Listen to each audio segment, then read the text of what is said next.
10 coats of paint stained in tobacco.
Howdy ho! Victoria Taft is live with you today. It is Epstein Thursday. We have an update. We'll talk about that. We'll also be talking with someone who can answer the question of why public schools seem to just blow these days, why it is that people cannot get their educations. I mean, it's the ROI on public education is subterranean. So we're going to talk about that. Also, we will talk to Sam Faddis, who is a former FBI agent on all things. I'm sorry, did I say FBI? I meant CIA. That's just because the FBI busted an old CIA guy because he had $40 million in gold bar. You hear about that one? And I'm going to ask Sam about it. Like, dude, do you know this guy or, whatever. So we'll talk about that. Jordan would like to know, would you be so kind as to explain why I couldn't get the last 3 shows? Well, yes, Jordan. Yes. So I would very much like you to know that I was actually taking a little time off to be with some friends and, of course, my husband. And it was very important that I do this. And my presence was mandated. And so therefore I did that. And I had a great time, by the way. I was doing some investigations, deep reading, etc. And I had... we did best of shows, but as a result of what YouTube does to your algorithm, if you do best of shows or repeat certain kinds of information that you've already done before, they will just play havoc with your algorithm, and then they will dock you points or whatever it is in whatever form or fashion that takes. And so we didn't do anything on YouTube with the sole exception of highlighting the shows we were doing and repeating. And by the way, yesterday's was amazing. I'm going to be sharing that again on my social media, The Victoria Taft Show, The Adult in the Room podcast on Facebook, on Twitter, on, X, Instagram. We are doing live from on Instagram right now. We get cut off after an hour. Anybody knows how do we elongate that? I mean, I know I could ask, but there you are. So lots of things to talk about today. Let's see what else. So we talked to Sam Faddis. We're going to talk about what the latest is on the situation with the Epstein file, and we've got a superseding indictment for the Southern Poverty Law Center. You know, the venerable organization that used to be a civil rights kind of organization, but really what they started to become was a shakedown program. And you know, I suppose there's room for that, but now everybody's doing it, so it's a little less unseemly for the SPLC to do it. But then we find out that, of course, they are paying to create hate situations. For example, the Unite the Right protest that turned into a riot. They had people in that milieu, and they paid them. They bussed people in. They paid KKK members. They kept people in the KKK, for example, when they wanted to quit, and they said, no, you can't quit. We'll just keep paying you. They literally paid out millions of dollars to people to keep the hate going so that they could continue their amazing return on investment for the hate by, who knows, multiple 10xing the amount of money that they spent on people sending money in to go fight those bad guys when it was they who were creating the problem in the first place. It is absolutely unconscionable, and there will be far more information coming out that. And that might be one trial I'll go see. My guess is that they'll settle, but if there's a trial in Alabama where this whole thing's going down, I know people in Alabama. Maybe I'll stay with them and check it out. Okay, well, I wanted to lead the program today with Antifa, and the reason I wanted to do that is because that's sort of our bailiwick here, and it's sort of a raison d'etre, which we originally started out doing on the Adult in the Room podcast, because, of course, we did a multiple, how many? I think I did like 16 episodes of one particular court case regarding Mike Strickland, and that's how we started our podcast. So I've always been interested in the Antifa situation, and in Portland, they, of course, are still going strong. Antifa, the Rose City Antifa, or whatever iteration we're calling them now. And over the weekend, on May 31st, they were out large and in charge and telling the cops how to go about doing their jobs and refusing time, place, and manner restrictions they were trying to impose. But not that Portland ever imposes time, place, and manner restrictions. That's a good one. Regular traffic, like those folks there that are trying to turn in, they're not part of this. They're just trying to get through. That's all I'm asking is that you open up a lane. You're here actually your First Amendment right? Absolutely. Protest, so you Absolutely. cannot interfere 100%. with that. You cannot interfere I'm with that. asking you please to allow these people. No. Well, I can talk to you guys. Yeah, can you guys just open up the street for us? No. Would you guys protest this line if you want to protest? We just want the street open, guys. Boom, boom. And when the Better street was drum open circle and the this cars week. were coming to hit the people, what then? So that's why we're trying. That's part of the reason why we're asking you to open a lane so nobody gets run over. Okay, so this goes on for 2 minutes and 57 seconds. And we've got Ryan Walters coming up in just a few minutes, and so but I want to get through this topic before. So here's Antifa, or some iteration thereof, and they're outside the Portland ICE headquarters again, not minding what the cops are telling them to do. What the legal thing is to do is to please get out of the street and stop blocking traffic. Could you please? Because when you do that, apparently this happens. See, if you try to drive, you're screwed. They get you coming, and they get you going.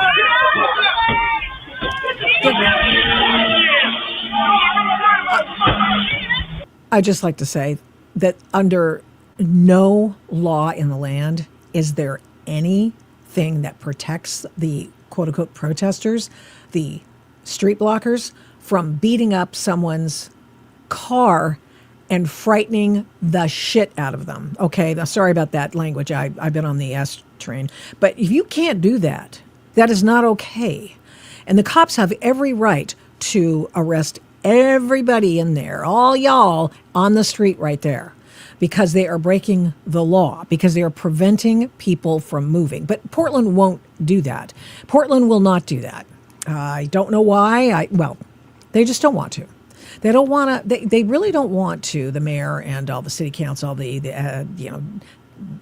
Democratic Socialists on the council now don't want to tick off their base. That's really what's going on. So anyway, what we found out was that, they didn't have the full contingent of the Rose City Antifa people, or whatever iteration they're calling Portland's now, because they were in Newark, New Jersey, beating up cops and throwing stuff at ICE officers to stop them from operating the ICE headquarters. We've seen that they've been well supplied. Let's hear that again. Individuals that came in from Portland, not from New Jersey, came from Portland to Portland. lead. We've seen that they've been well supplied. We've seen Antifa flags being flown. And once the state police came out, and which, by the way, awesome group of guys, they understand crowd control very well. And they started pushing the individuals back after they warned them, started making arrests. You saw that the situation quickly got under control. And for us, when we first started calling, they were simply saying they didn't have the resources. And it's interesting to me that they finally found the resources and started clearing their streets. We can control our building. We can provide security for our own building. But if the city and state streets, that is their job to do. Mm-hmm. However, we will do it if we have to protect our employees. Okay, they'll do their jobs for them if they must. In the meantime, let's just enjoy the drum circle for just a moment more. Yeah, you guys are being held responsible. We got it. We can handle it from here. We appreciate your concern, but we got it from here. We got it from here. We're not touching your building. We're not harassing you. We got it from here. Interaction with our community members. I'm just asking, can you do it in a way that allows the traffic to get through? That's all. How about this real quick? You got no right to talk here. Your white ass has been shut down right now. I can't hear you. No, you're doing it what way? Now, this is just annoying because it is just absolutely... Okay, so where are you diverting? It's the LoFo crowd. All they're doing is doing what Antifa and their ilk always do. And what they do is I'm just trying to make a notification. they burn up daylight. They intentionally waste your time by talking with you. They call them, I can't remember what they call them, but they're people that try to get in the middle of everything to stop people from complaining about Antifa. And that has happened. In fact, I almost got one guy killed on the MAX train. Portland police are a joke. Absolutely. This is absolutely true. Absolutely ridiculous. Yeah, it goes on and it goes on and it goes on and it goes on. But, when the feds take over, when the feds do something, sometimes it actually works. And the federal government was in, Portland Antifa in Newark, right? Portland Antifa, they always do that. So anybody who would suggest to you that Antifa is not at least a national terrorist organization, which it is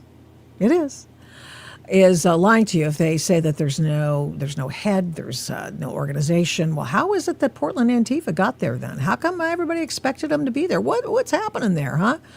And this particular gentleman, did I say gentleman? I meant moron and annoying person. Watch this guy. Hold on. This guy shows up. Just want to make sure you can see it. Oh, I have to take it out. I just hate that when that happens. So I want you to see this guy because he's a moron. And this guy's in Newark, and he told a ICE officer that he was going to get him, and he was going to kill his family. I want you to hear the whole thing.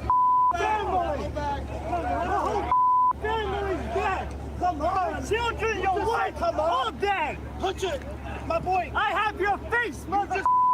You're dead. Dead. You're dead. Your children, your wife, your whole family. I'll kill them all. And then ironically says, I have your face.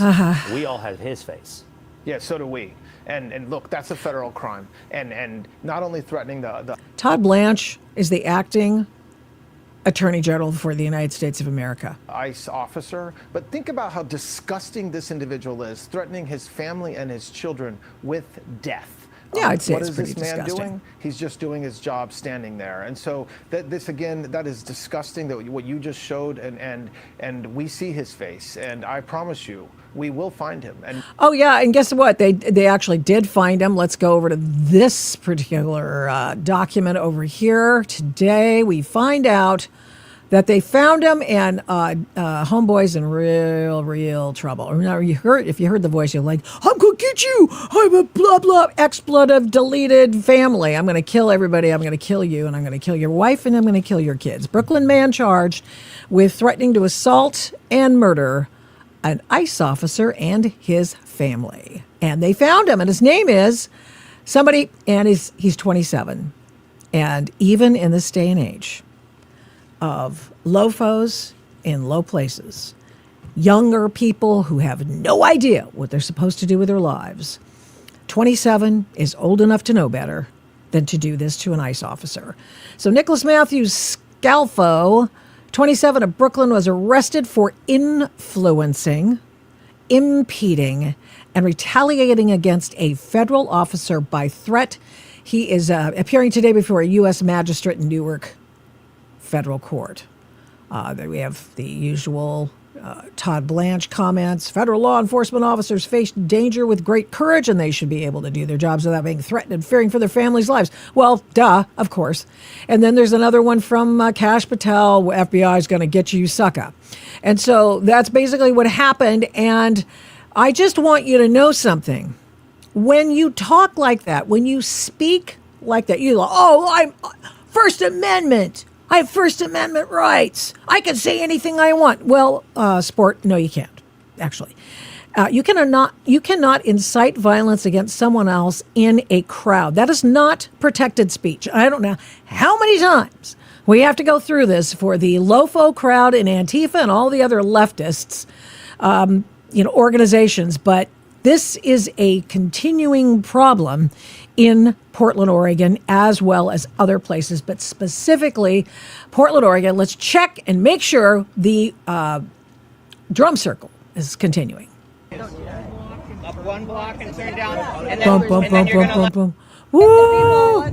Yeah, here it is. So that's why we're trying. That's part of the reason why we're asking you to open a lane so nobody gets run over.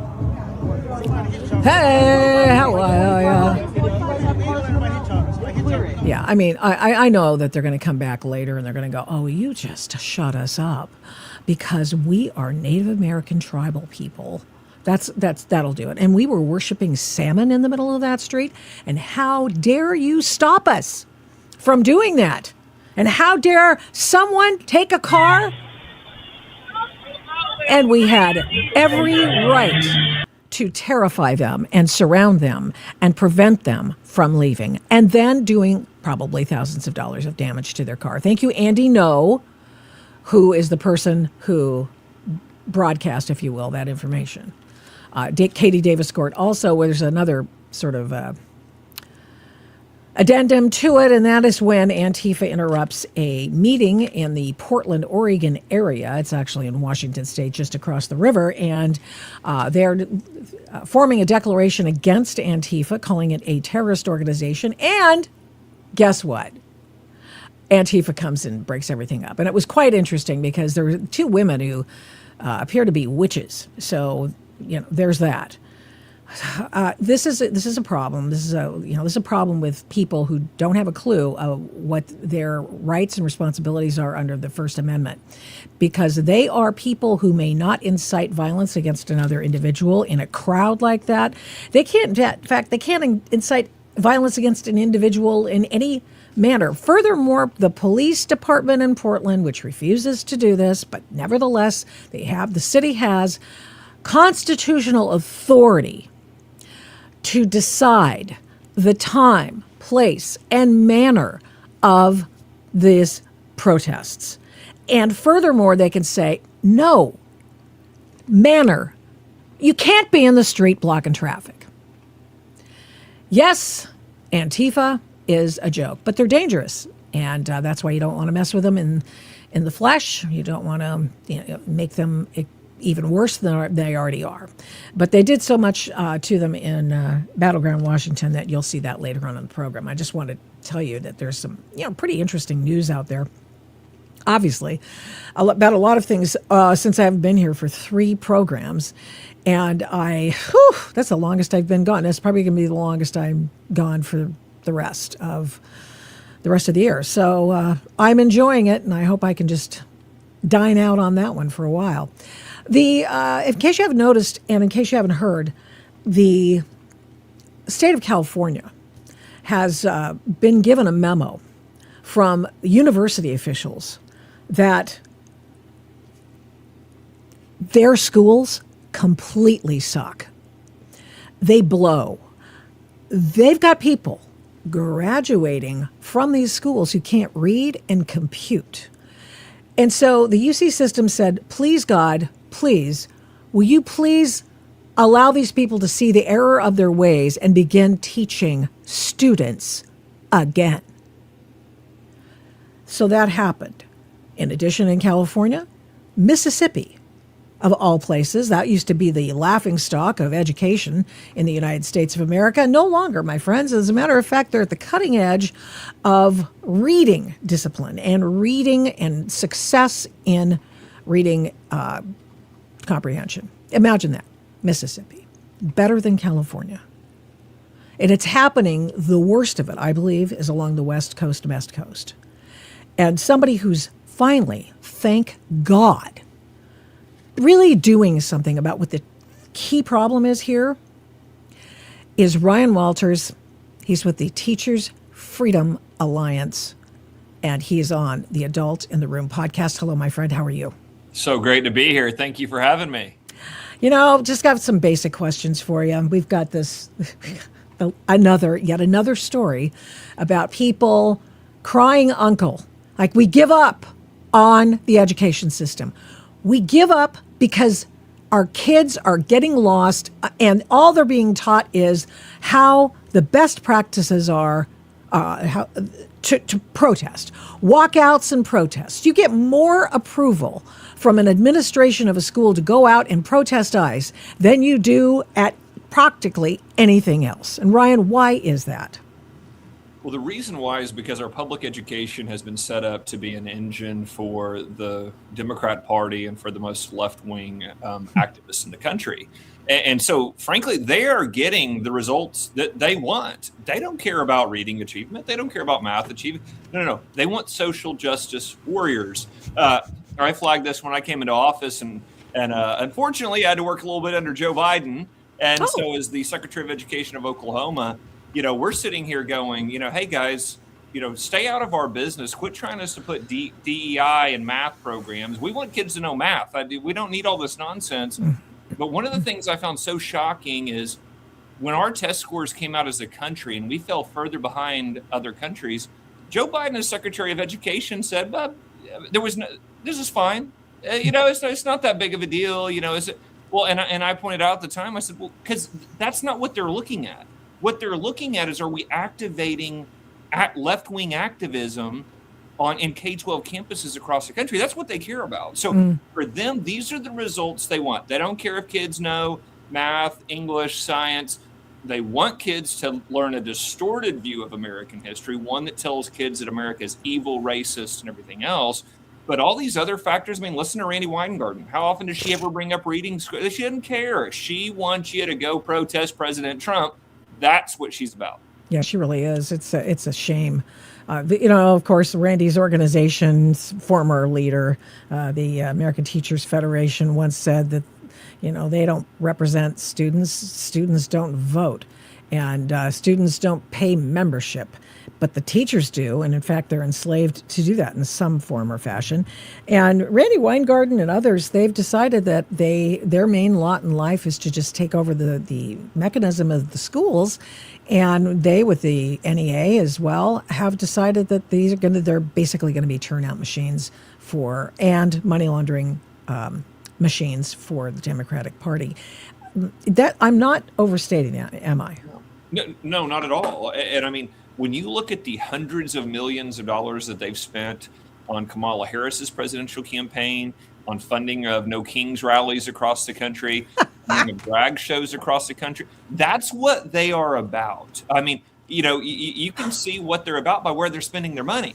That is what their objective is to put in place in state policy requirements or pushes for people to feel like they have to join the union. Hey, they used to require it, and we finally had the Supreme Court come in and go, you can't require people to join, a left-wing group to be a teacher.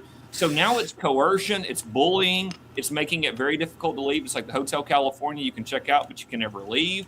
We represent teachers all the time that are going, I have told them 6 times in writing I want to leave, and yet I'm still having their dues withdrawn from my check. Because again, it is about funneling money into left-wing activism, number one, and number two, creating a system of left-wing foot soldiers across the country that they can activate at the snap of a fingers, which is why when you see their trainings, when you see what it is they're...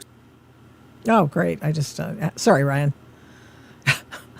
Not a teacher training. It is here's how you can protest against Republicans, against President Trump, against education reform. And that's why you see every time there's a school choice ballot initiative, every time there's anything to change the education system, the teachers' unions are the number one antagonist to those efforts. I kind of wonder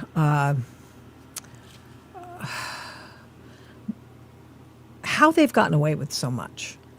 I don't understand. After Janice, the decision that came from an Oregon case, I was living there at the time and I was on the air at the time there, and I thought after that teachers would not be compelled anymore, nor would the government be compelled to remove from their teachers' checks the dues and then hand it over to the union. How is that still happening? Well, let me give you a few things. Again, they do a great job of lobbying and strong-arming politicians across the country to put into legislation things like the school districts will automatically withdraw from a teacher's check every month once they agree to the union. And so, again, it's a one-time thing, and I want to put you in a position, if you'll give me just 1 second here, of a first-year teacher. You're probably 21, 22. You're walking in first day. You're being hit with all this paperwork. Sign up for this, sign up for that. We talk to teachers all over the country. They go, I didn't even know that was a union. I just thought it was like, like the classroom teachers in my building. I just thought it was just like, you kick in a fund for, the different things going on in the district. But once you do that, boom, it's for the rest of your tenure, unless you go through their archaic system to get out that they make overly complicated intentionally. But think about this. The school districts are using taxpayer resources through their HR departments to pull that money out of the teacher's paycheck. There's no public taxpayer dollars should not be used to help the unions keep their membership and get their dues. Look, if you want to join a union or whatever, that's your prerogative. Sure. But don't use taxpayer dollars to go help you do that. They also require teachers to sit through their trainings, to their pitches, to all of the things they're doing. So if you're a new teacher, you're going, I feel like I have to join this. And so you see so much of that. But I'm going to say one other thing, and I'll give them credit. Give the enemy credit here. They're very effective.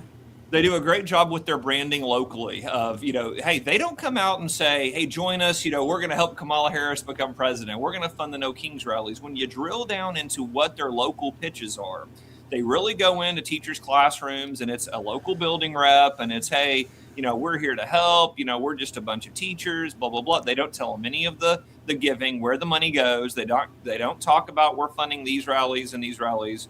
And so when teachers find out about it, and again, that's where our organization comes in, they are livid. They're livid. And frankly, even some Democrats are livid, going, look, if I want to give to the Democrat Party, I'll give to the Democrat Party. But you sold me on I'm joining an organization to help me in my profession, right? Not to go and help, the left-wing Democrats over here. So I really think what you have is they have lied to people. They have not been upfront. They haven't been transparent about what their goals are, how they spend their money. And like I said, we even have Democrats that go, look, if I want to give, I'll give. But this isn't right. I mean, I feel like after Janice, we thought that for sure there would be a time when teachers would have to cut that check. And indeed, in Southwest Washington, I know that began to happen. They're winnowing memberships because of the Janice decision out of Oregon and Supreme Court. But I think that's probably turned around now, huh? Yeah, and I mean, look, we've seen states like Arkansas dramatically see a decrease in union membership just because they say, listen, if you want to join the union, that's fine, but like you're going to cut them a check every year. It's not going to be this automatic, like you're in the union forever till you find your way out of it. And all of a sudden we see their numbers decrease 40% in 2 years. And it's like, well, guys, that's what we're talking about. That's a great indicator right there. These people, most of the union members, frankly, don't know what they're signing up for a lot of times. And secondly, they don't necessarily want to stay in it, or they don't even know that they're in it. And they're continuing to fund these efforts that go against their values and what they support. Florida's done a tremendous job under Governor DeSantis of really taking some aggressive legislative measures there against the unions. But we have got to start peeling back the onion. First of all, it's public awareness. It's letting teachers and everybody know this is what they're about. This is who they are. And then number two, we've got to go in and change these policies. They're just utterly ridiculous. Again, you want to join a union? You want to give the Democrats? Go for it. But don't utilize taxpayer resources in our taxpayer-funded school system in order to do that. I mean, it seems to me that since 70 cents on the dollar goes to public, political things, that having that kind of politicking in the classroom is inappropriate. And furthermore, it seems to me with the complete crash and burn of our our education system, it would be appropriate perhaps to call an emergency and say, look, we're going to just start over. This is terrible. I'm sure some thought has been given to that. And I always ask people this, all sides of the aisle, if you created an education system, would it look like the one we have today? And almost universally, it doesn't matter what background you're from, you go, no, it would look a lot different. And so I just tell people, why can't we make significant changes? Because if we all agree these aren't the outcomes we want, and there's a lot of things that leave us scratching our head, there's a lot of things that don't make sense that happens inside our public school system that doesn't happen in any other industry.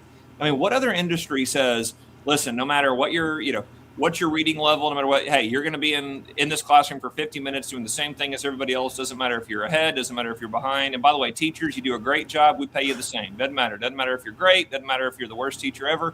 We pay you the same. That's the way we do things. Hey, we shouldn't give signing bonuses to high performers. We shouldn't take in people who've actually got real world experience into the classroom. No, we shouldn't do anything. I mean, it doesn't make sense in any other industry.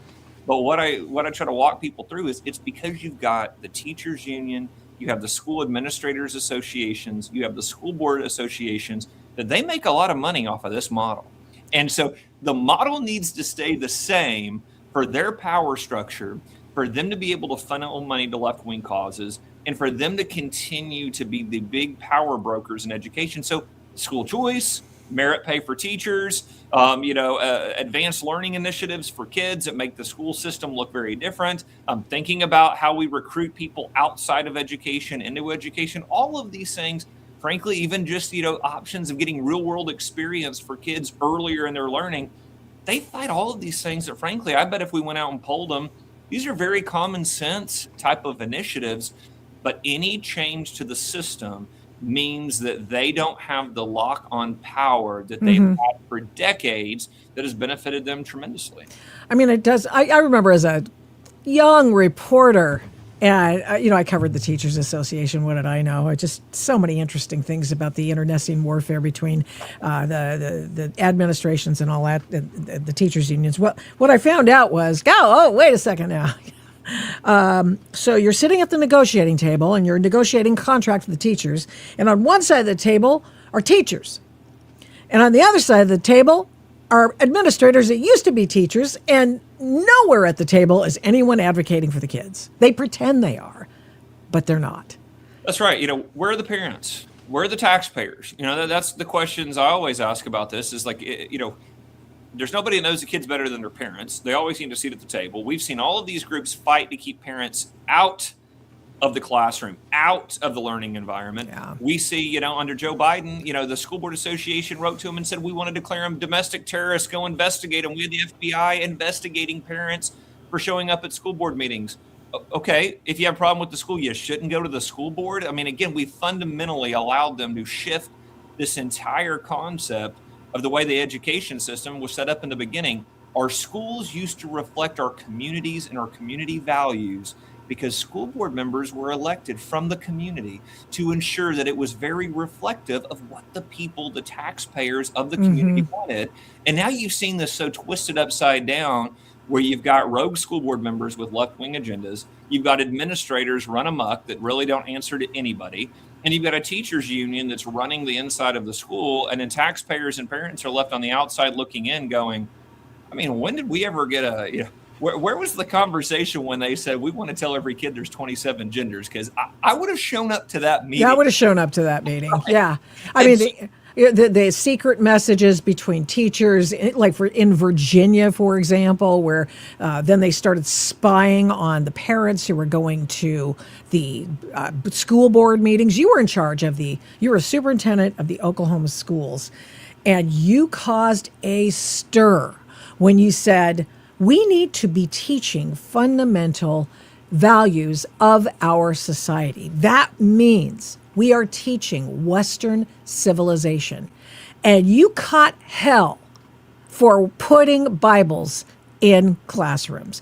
One of the foundational book upon which all else is based. Everything. And you caught hell for it. And we got one guy who was saying, he ruined my kid's education because of the Bible. Really? Really, Shane Hughes? Well, 8528? I don't think so. Yeah, let's take that on directly, because I loved having, when we did that, we knew that the left-wing people would lose their ever-loving mind, because the radicals have lied to people for so long, lied to kids, indoctrinated kids about American history, that we knew, that they don't want any mention of the Bible, any mention of Christianity. They want to tell kids that the founders were atheist, evil, racist, all these type of things. And we just, we laid it out for them. All right, well, how do you teach American history without the Bible? Explain to me why the Pilgrims came here without the Bible. Yeah. Explain to me not using religion. Explain to us the founding of our country. Wait. We're endowed by our Creator. We're certain unalienable rights. Well, what did Jefferson mean? How would people have read that? How would they have understood that? And I even go as far, we go to more modern history. Martin Luther King Jr., he gets arrested. He gets thrown into Birmingham jail. He's sitting there in jail. He's got pastors ripping him. He's got everybody ripping him, going, you broke the law. That's a sin. And he writes this brilliant letter from a Birmingham jail. And he says, well, listen. Best thing ever wrote. Yeah. And he goes, by the way, again, this will make the leftist head explode. He was a pastor, right? Like he was Reverend Martin Luther King Jr. Okay. So you kind of got to mention that. But he writes this letter and he says, listen, I'm a Christian. And so I look at Daniel. I look at Shadrach, Meshach, and Abednego, and he goes through all these biblical examples and says, listen, I follow my faith. I believe that my faith tells me if a law is unjust, I can break that law. And so I'm following Christian example. Okay. How do you explain to a kid why Martin Luther King Jr. felt justified in breaking the law to further the civil rights movement of the 1960s if you can't mention the Bible, if you can't cite those people he described, you can't talk about his faith, you can't mention his quotations around the faith? I mean, it's absurd. It is so silly and such an absurd position from radical leftists that their kids can't learn American history and the influence that Christianity had in American history because they're offended. No one's saying they have to be a Christian. No one's pushing Christianity on them. But you know what? Our kids were going to know American history. They were going to know the influences of the Bible, the Christian values that, again, are self-evident throughout our history, and we were just going to take that fight on, and we did. So, but now you're fighting the unions, because that's really where the fight is, right? Because they've taken over the schools.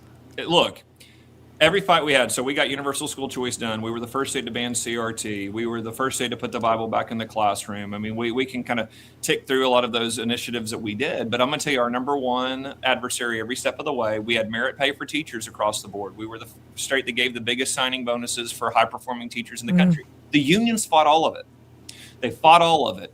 And they spent millions of dollars in our state attacking me, attacking my staff, attacking my board. They also spent millions of dollars attacking any lawmakers that were siding with us. They also sent protesters into our meetings to disrupt. We were the first state to put a Turning Point USA chapter in every high school. We were very proud of that.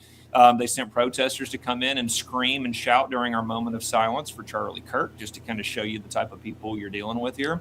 But they did all that they could to disrupt. to foment, just absolute lies and nonsense around every step of the process. They sued us basically on a daily basis. They sued you, the Southern Poverty Law Center, the teachers unions. But it was the teachers unions. They were the ones that were the money funnel. We saw the money coming from Chicago, from New York. It was all coming in to stop these reforms. The union has to be defeated if we're going to get our schools back on track, which is why we're doing what we're doing here at the Teacher Freedom Alliance. Is they are ultimately going to attack any official in the country, any state, any school that gets out of their view of what education should be. So they have to be defeated for us to be able to get the country back on track. One of the things that they're teaching in schools these days, you can tell because of the harp seal or clapping behind Zoran Mandami here. Here he is telling Americans in the biggest American city that, hey, private property, who needs it? When necessary, we will take aggressive legal action to remove negligent owners and property managers. And for buildings that have suffered chronic neglect, we will work to transfer ownership to responsible stewards. That's called confiscation.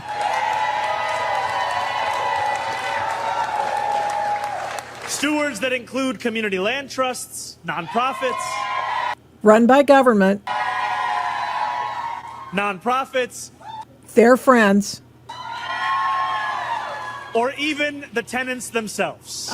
So giving it back to the people who can't afford. That's why they're in a rent-controlled building that these guys they want to take over.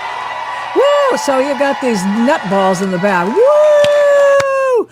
That's the kind of stuff that goes on. We're gonna get rid of the billionaires. That's why people are in Seattle and Los Angeles and San Diego and San Francisco saying, get rid of the billionaires, because it's all based on greed.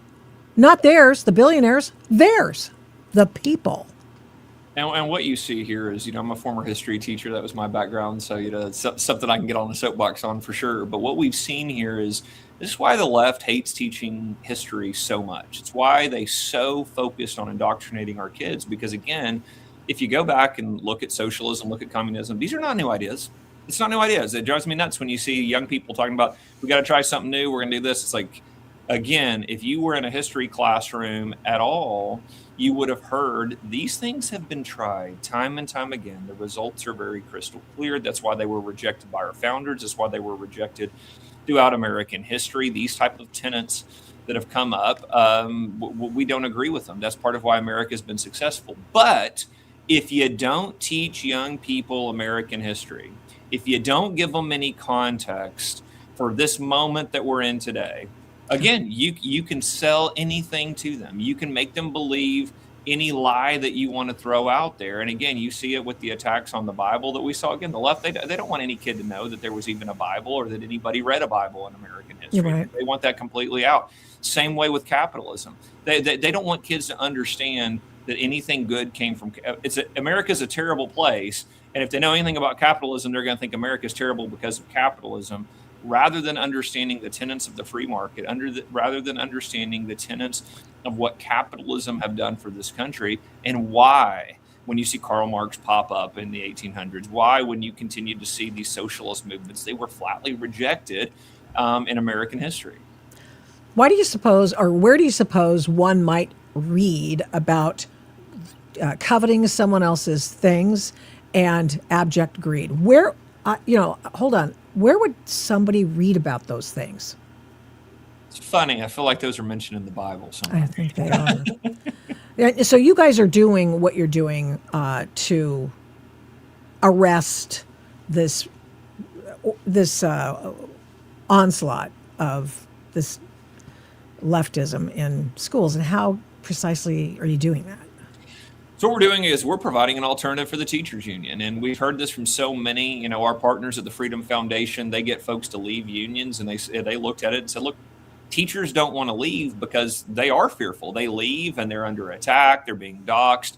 They're being bullied by the unions. The unions have set up apparatuses in states that say, look, we're the only people here providing you the professional development required to keep your license. So if you leave, you got to come crawling back to us to keep your teacher's license. So we start looking through these things and said, look, we can provide an opportunity for teachers to get the trainings that they need, to have things like liability insurance, and to have a community of people that actually say, and again, it's amazing, just when you watch the trainings you put up and the words of the teachers union folks.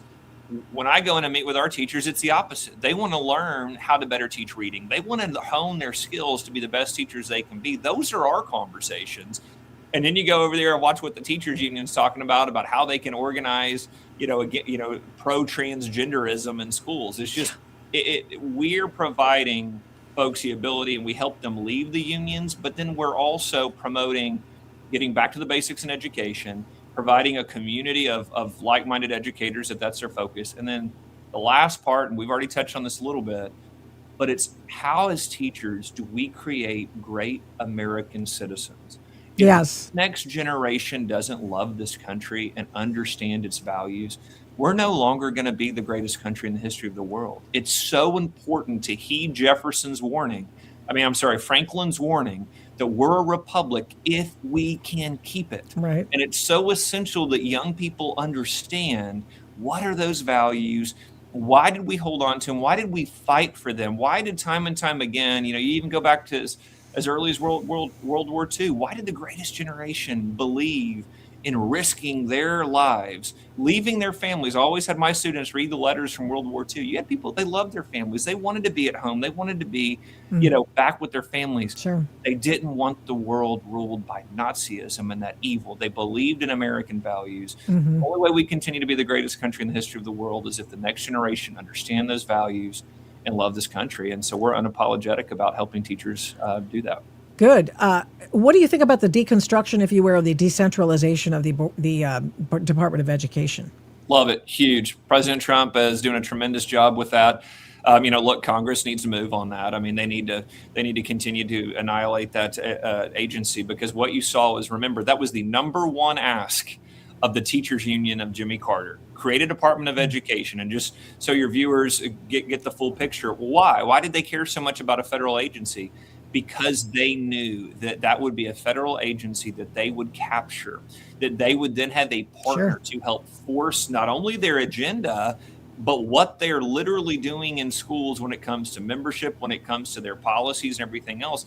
Now you've got the arm of the federal government putting their thumb on the scales for what they want. And that is what that agency has done time and time again.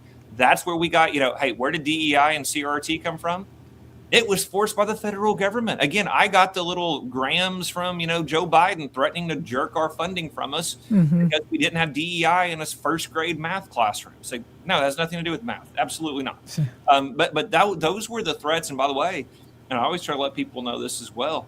Oh, it was threats on us as the state superintendent, but it was also threats on individuals. I mean, it was a school district, a teacher.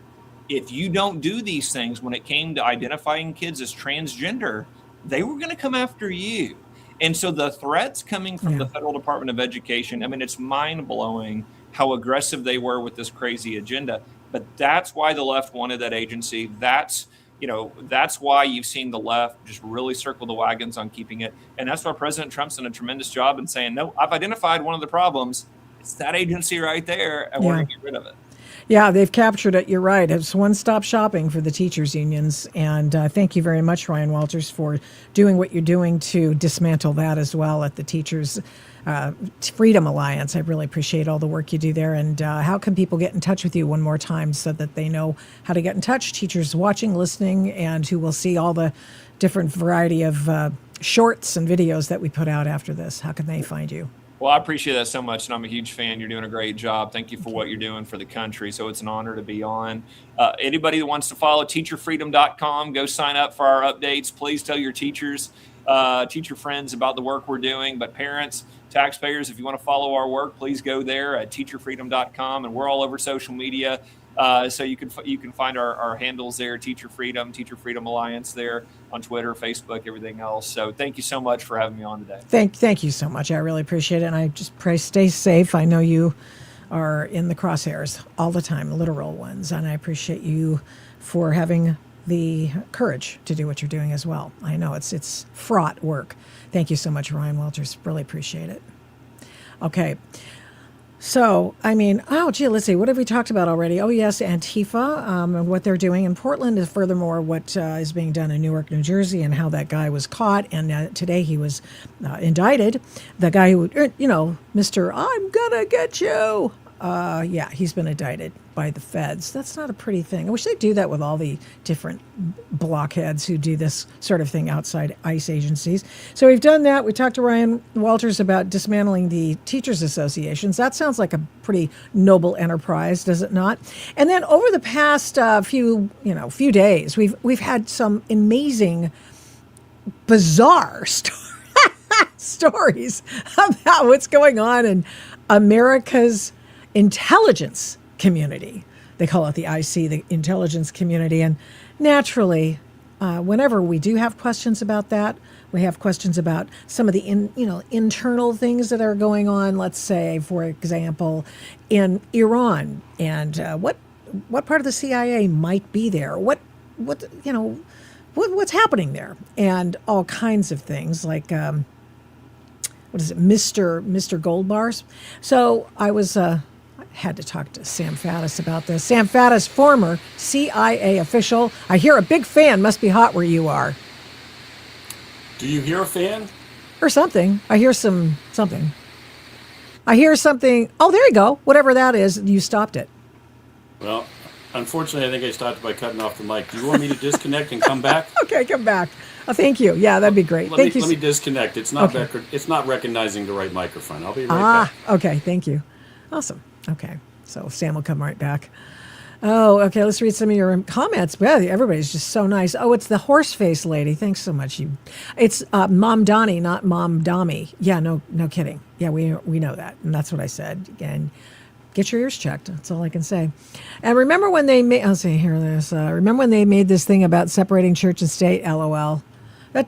That's well, actually, that's not in the Constitution. If you just really want to know the truth, the documents upon which this country were based were on biblical and Judeo-Christian values. Okay, so get over it. And you can have a Bible in a school. You cannot proselytize in the classroom, but you can have one that would be able to give you some ideas on what Western civilization bases its values on. Okay, so you take a chill pill and go read your Bible. Oh, by the way, I'd start in the New Testament because the Old Testament, woo, it's something else.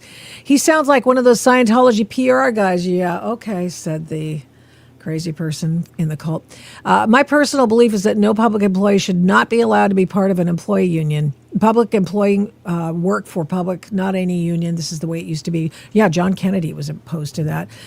Public employee unions put every governmental entity at the mercy of employees who can walk off the job and not do it. So that is not helpful, wholly unhelpful. Let's see, one more before I think I see Sam. Well, let's just go back to Sam Faddis. Sam Faddis, welcome back. How are you? Is the microphone cooperating now? So much better. It's awesome. Thank you. Appreciate that. Awesome. How are you? And I just wanted to ask you about Mr. Goldbar. Do you know? Of course, you know what I'm talking about. Is that his new nickname? It is for me. I mean, why not? It's like a Bond villain kind of thing. Yeah. Yeah. Well, so we're talking about the guy that works for CIA that apparently ended up with $40 million worth of gold bars sitting in his house. Yeah. $2 million in cash and 30 plus Rolex watches. Rolex watches. Yeah, that's who we're talking about. I just thought I'd throw it out there. Well, so here's the deal. If you watch the movies, intelligence agencies throw money around all the time. Everybody in the world's got millions of dollars in a briefcase all the time for every meeting. Sure. The truth is that intelligence agencies are really, really cheap and really, really tight-fisted.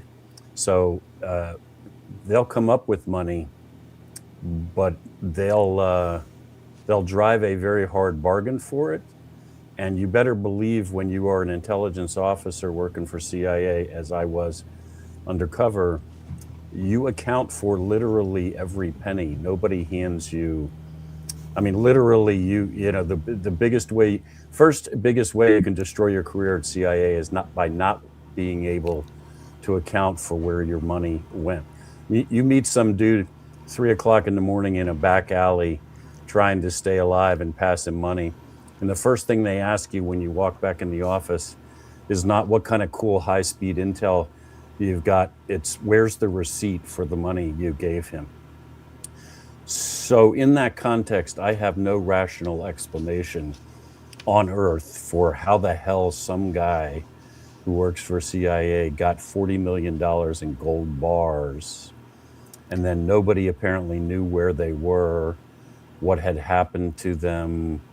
There's a big piece of this story missing here, and the bottom line is, no matter how it shakes out, somebody's got some serious explaining to do here. Like this, literally, you can be $100 off on your monthly accounting as a case officer and be looking at losing your career. So the idea that $40 million in gold just walks out the door is incomprehensible to me. My understanding, according to at least reports from NBC News, take that for what it's worth, but they are exclusively reporting this, is that he has something to do with a submarine program through the Pentagon, and that's all I know. He's a very high-level individual, an SES level Sure. CIA agency. Could you explain what that is and how Right. does So somebody? in the federal service, you have GS grades, right? GS whatever to GS 15. That's your general grade, and then you actually have an executive service, sort of the functional equivalent of general officers in the military. They're typically referred to as SES, Senior Executive Service. If you're in CIA, other agencies in the intel community, it's actually called Senior Intelligence Service. Oh, okay. SIS, but it's the same thing. So yeah, this guy was a big shot, and maybe there was some technical program. But look, if you were funding something to do with American tech, like we're paying a contractor to develop tech for us, we don't pay in gold bars. We cut a check or make a wire transfer. I'm sorry, it's very prosaic, but that's the way it works. So why would you have something like gold bars? Because you're dealing with a foreigner who's giving you tech, and he wants it in a particular form, right? I mean, if I'm passing money to a guy on the street in Moscow, I don't pass money in $100 US bills straight out of the bank so he can then go try to change those somewhere and get caught, right? I hand those to him in his local currency. So you're dealing with some scumbag somewhere who's selling us something. Might he want any kind of weird currency? Sure. Might he even want gold bars? Sure. And if it was a big enough secret, like something really, really important to the United States of America, might it be millions of dollars? It might be. But again, CIA is really tight-fisted, incredibly tight-fisted. And so when you start getting to talking about $40 million in gold bars, and the idea that nobody knows where this is, and it somehow just ended up in his personal residence, and all of this is all I can tell you is it's off the rails. There is no conceivable way in a competent organization that this ever happens, right? I ran an operation inside Iraq in advance of the 2003 invasion. We were in there for about a year. So I was the chief of base, so I ran the whole thing and all the money. I was therefore on the hook for all the money, whether I was personally. We spent $34 million in a year to overthrow Saddam Hussein, right? That includes every dime we gave to everybody and everything we funded. So How much was it? Did you just say 35 million? $34 million, and we accounted for it to the penny. So that's what it costs to run a covert action campaign to overthrow a government. Now, in that context, you're talking about one guy with $40 million in gold bars sitting in his house. That's somebody, more than one somebody, totally dropped the ball here and has probably people need to be going to jail in addition to this guy. Huh. And I mean, we read about, see, observe movies, all sorts of things where the secret squirrel kind of stuff happens, but where might he have gotten that money? I mean, is this something where Jeffrey Epstein, like financier, banker, secret banker, or whatever, might have? Who would have provided him with that? Look, I think he got the money from CIA. That is as best I can piece this together.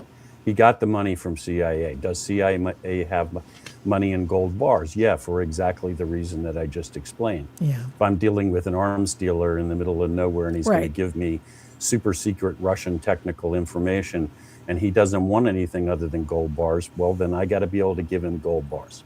Mm-hmm. Okay, so that's fine. It's just they don't say, okay, we'll pull up to the loading dock and we'll put $40 million worth of gold bars in your station wagon and you could drive away. That's not the way this works. It would be issued and held in a vault and then transported, and then there would be receipts and you would know exactly where the hell your $40 million in gold bars was every second. So that's what I mean by when you end up with this much, frankly, when you end up with any cash floating around and nobody knows where it is and it's unaccounted for, somebody has dropped the ball in a massive way. I mean, literally, I'm not kidding.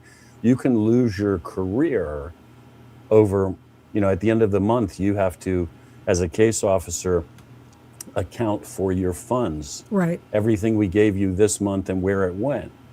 If your finance officer finds you're $50 off on your accounting at the end of the month, he doesn't say, okay, well, find it.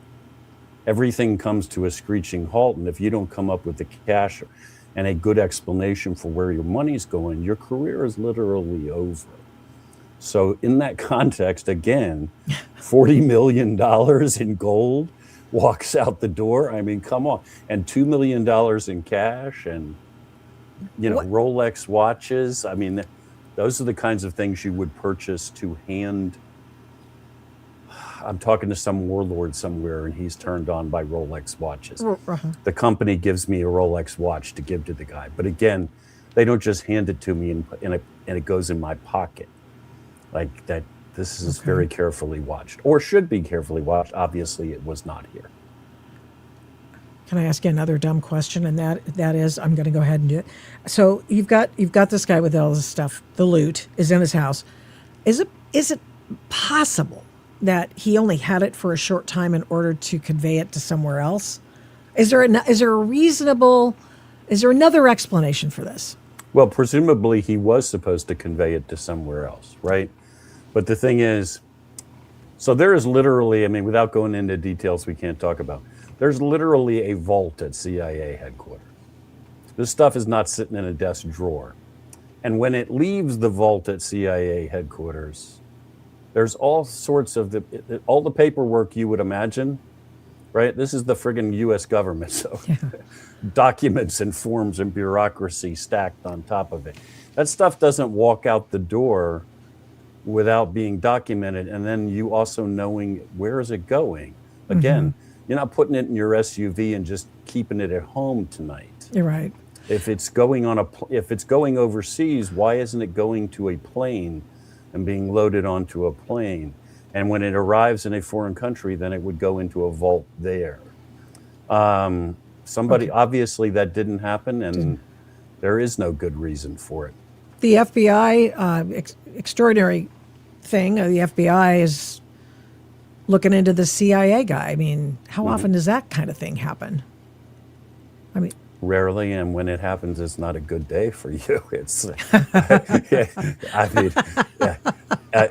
when I can think of a CIA team that came back from overseas once, and they had gone off the rails abroad, and they were met on the tarmac out in Virginia at the airport they landed at by an FBI team and read their rights on the tarmac, and then escorted into the standard black, Suburbans and driven away. I mean, when that happens, it's not like CIA is going to save you. And keep in mind, by the way, the CIA is very good at cutting you away, right? If you have screwed up and violated the rules and become a liability for the company, they're not swinging into action to save your butt. Now, they might very well cover up what they did wrong, like whoever the hell let this guy get the $40 million in gold bars and have it get lost and end up in his apartment. They may cover for those guys, but this guy's toast. I mean, nobody's coming to save him. You know, another thing that you and I have sort of spoken offline about is the situation at the DNI, or the Office of Intelligence, and the overseer of the CIA, which you're speaking about, as a matter of fact, recently in one of your articles. And what I'm asking about is the fact that, you know, all of a sudden we've got multiple things happening. We've got the head of the CIA allegedly taking documents from the DNI's office or thereabouts in her suite, and then in Toot's suite, the DNI is gone. I mean, obviously, it's a very sad story that Tulsi Gabbard's husband has cancer, that he needed to have surgery post haste. But how do you read them tea leaves? There's a fight. There is a crystal clear fight between the Central Intelligence Agency and the Director of National Intelligence over who is really in charge, right? The DNI was, before the DNI was created, the head of CIA was also the head of the intelligence community. That individual wore two hats. Did that individual actually have the power to run the intelligence community? No, but officially, I mean, in other words, they didn't really control budgets and other things that really matter in DC, but they were on paper. The head of CIA also ran the IC. So that title was taken away and given to the DNI when the DNI was created. And ever since, there has been a fight over to what extent the DNI will or will not actually run CIA. CIA, and look, I'm not a big fan of the DNI, but the fact of the matter is that that's the reality. I mean, it was creation of another unnecessary bureaucratic position in my view, but it doesn't change the fact that there is this ongoing war. And as far as CIA is concerned, the DNI can take a hike. They don't care. I mean, if the DNI calls a meeting, they're required to send somebody, will they send somebody to the meeting? Yes. Will they even care what took place at the meeting? They will not care what took place at the meeting. If I got sent to those meetings before I left, when I came back, nobody ever even asked me what the hell happened at the meeting. Nobody cared. It was irrelevant. You told us to have a guy in a chair. We had a guy in a chair. Did he say anything? No, we didn't want him to say anything. It's irrelevant. Just stay out of our business. We're going to keep running operations. Are those meetings that they didn't care, like interagency meetings, or just anything? It's all sorts of endless interagency meetings. And look, to be honest with you, I mean, I'm not endorsing CIA's position on everything, but to be honest with you, half of those meetings are completely worthless. I mean, it's like, you know, we're running operations overseas and you guys just want us to spend all our time sitting in meeting rooms looking at PowerPoint presentations, and we don't have time for this crap. Right. So that is a very real fight. I would be more sympathetic to CIA in this fight if they had their act together. In other words, you want DNI to get out of your hair, okay, but then you better produce, right? You better actually put the points on the board, and that's where they're falling down, right? It's like, leave us alone. We got this knocked, but no, you don't have this knocked. You're not actually producing right now. You are failing, and so your case for telling us to leave you alone is kind of weak now. Donald Trump has decided that because he's making a change at the intelligence department, or whatever we're calling it. I don't even actually know how to pronounce or to say. I always want to call it the ODNI, but that's the Office of the Director of National Intelligence. Is this just the Office of National Intelligence? Is that what we're calling this? It's just like clunky. It's dumb. It is clunky.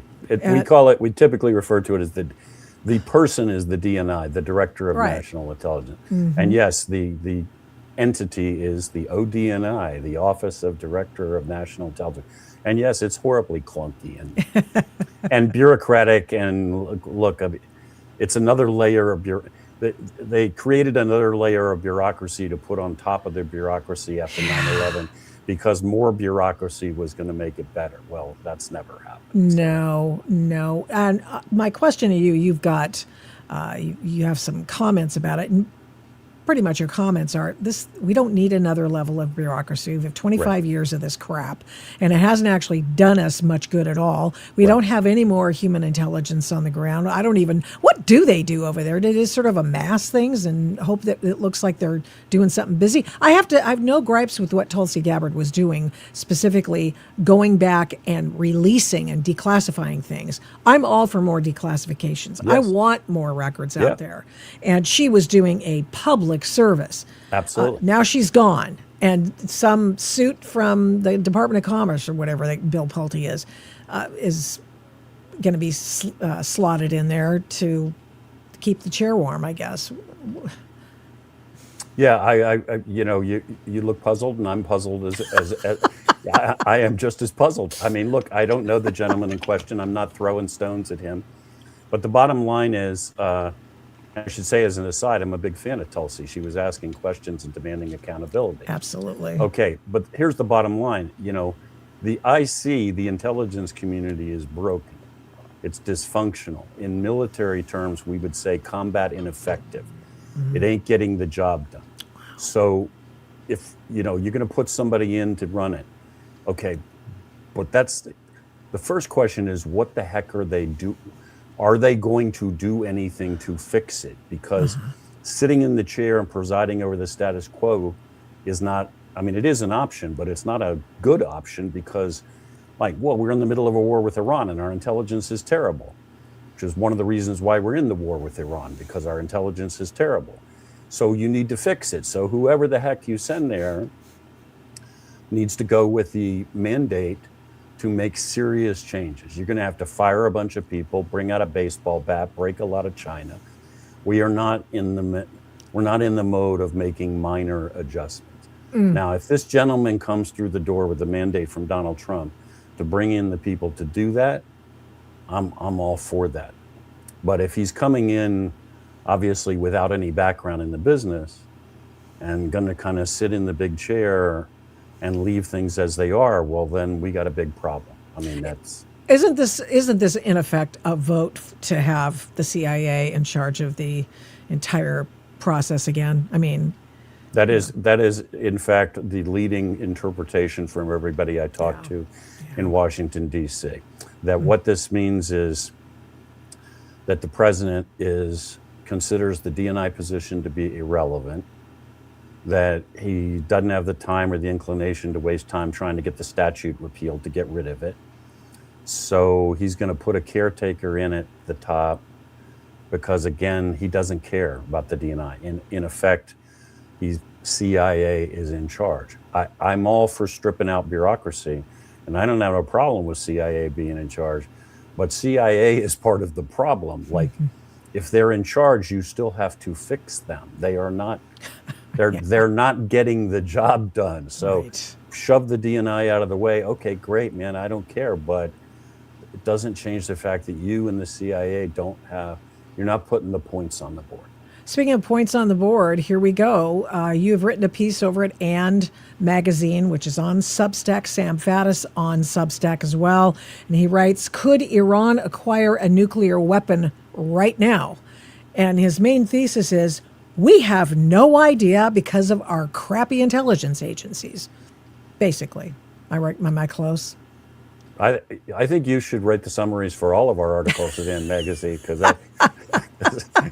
because that's exactly what I'm saying. Oh my gosh. The thing is, intelligence agencies are really good at, you ask them a question and they say something like, well, we assess with moderate confidence that such and so forth.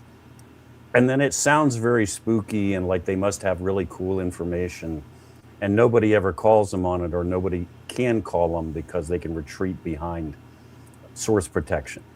But the reality is, when you're in the room with the people who can get past that barrier, what you discover is, okay, the real answer is you don't have a friggin' clue. You don't have any sources. You don't have any information other than what you're reading in the newspaper. And so you're guessing. At best, you are guessing. Right now, we're saying, look, the number one concern here would be the possibility of the North Koreans deciding in the midst of this war with Iran, let's give them a nuke, or let's give them more than one. They can pop one off in the desert as a demonstration. And that'll change the whole friggin' calculus overnight, because the Americans won't keep bombing you if you can nuke Tel Aviv. Yeah. And, and the North Koreans are friggin' crazy enough to do it, right? And so the question is, how would you know? Like, there are planes flying in and out of Tehran every day and other airports. There are trucks driving across the border by the thousands every day into Iran. The bottom line is we don't know. We don't have the sources, and we're not taking the steps to prevent it. Are you sure we don't? I mean, I like to think that we have some people on the ground who are sort of keeping track of stuff, or at least hoping Mossad fills them in, because Mossad apparently is all over Iran. I can tell you from my, at some point here, obviously we hit a wall in terms of what I can and cannot talk about in terms of details. But I can tell you this, even specifically on the Iranian target, I have had the experience personally of recruiting senior individuals with access to very sensitive things inside Iran. And one of the first things you do when you succeed in doing that is you say to headquarters, so I need to know what we already know about this target. I'm talking to Mohammed. I need to determine whether Mohammed's lying to me, exaggerating his access. So the first step is I kind of got to already know what we know. When he starts telling me stuff, if I'm going to figure out if he's making things up or lying or playing games with me, I got to have some facts. Yep. And unfortunately, the response you get back from headquarters is, I don't have any idea because we've never been in this room before. You just recruited a guy with access to an entire program that we were previously unaware of, and we've never had a source inside.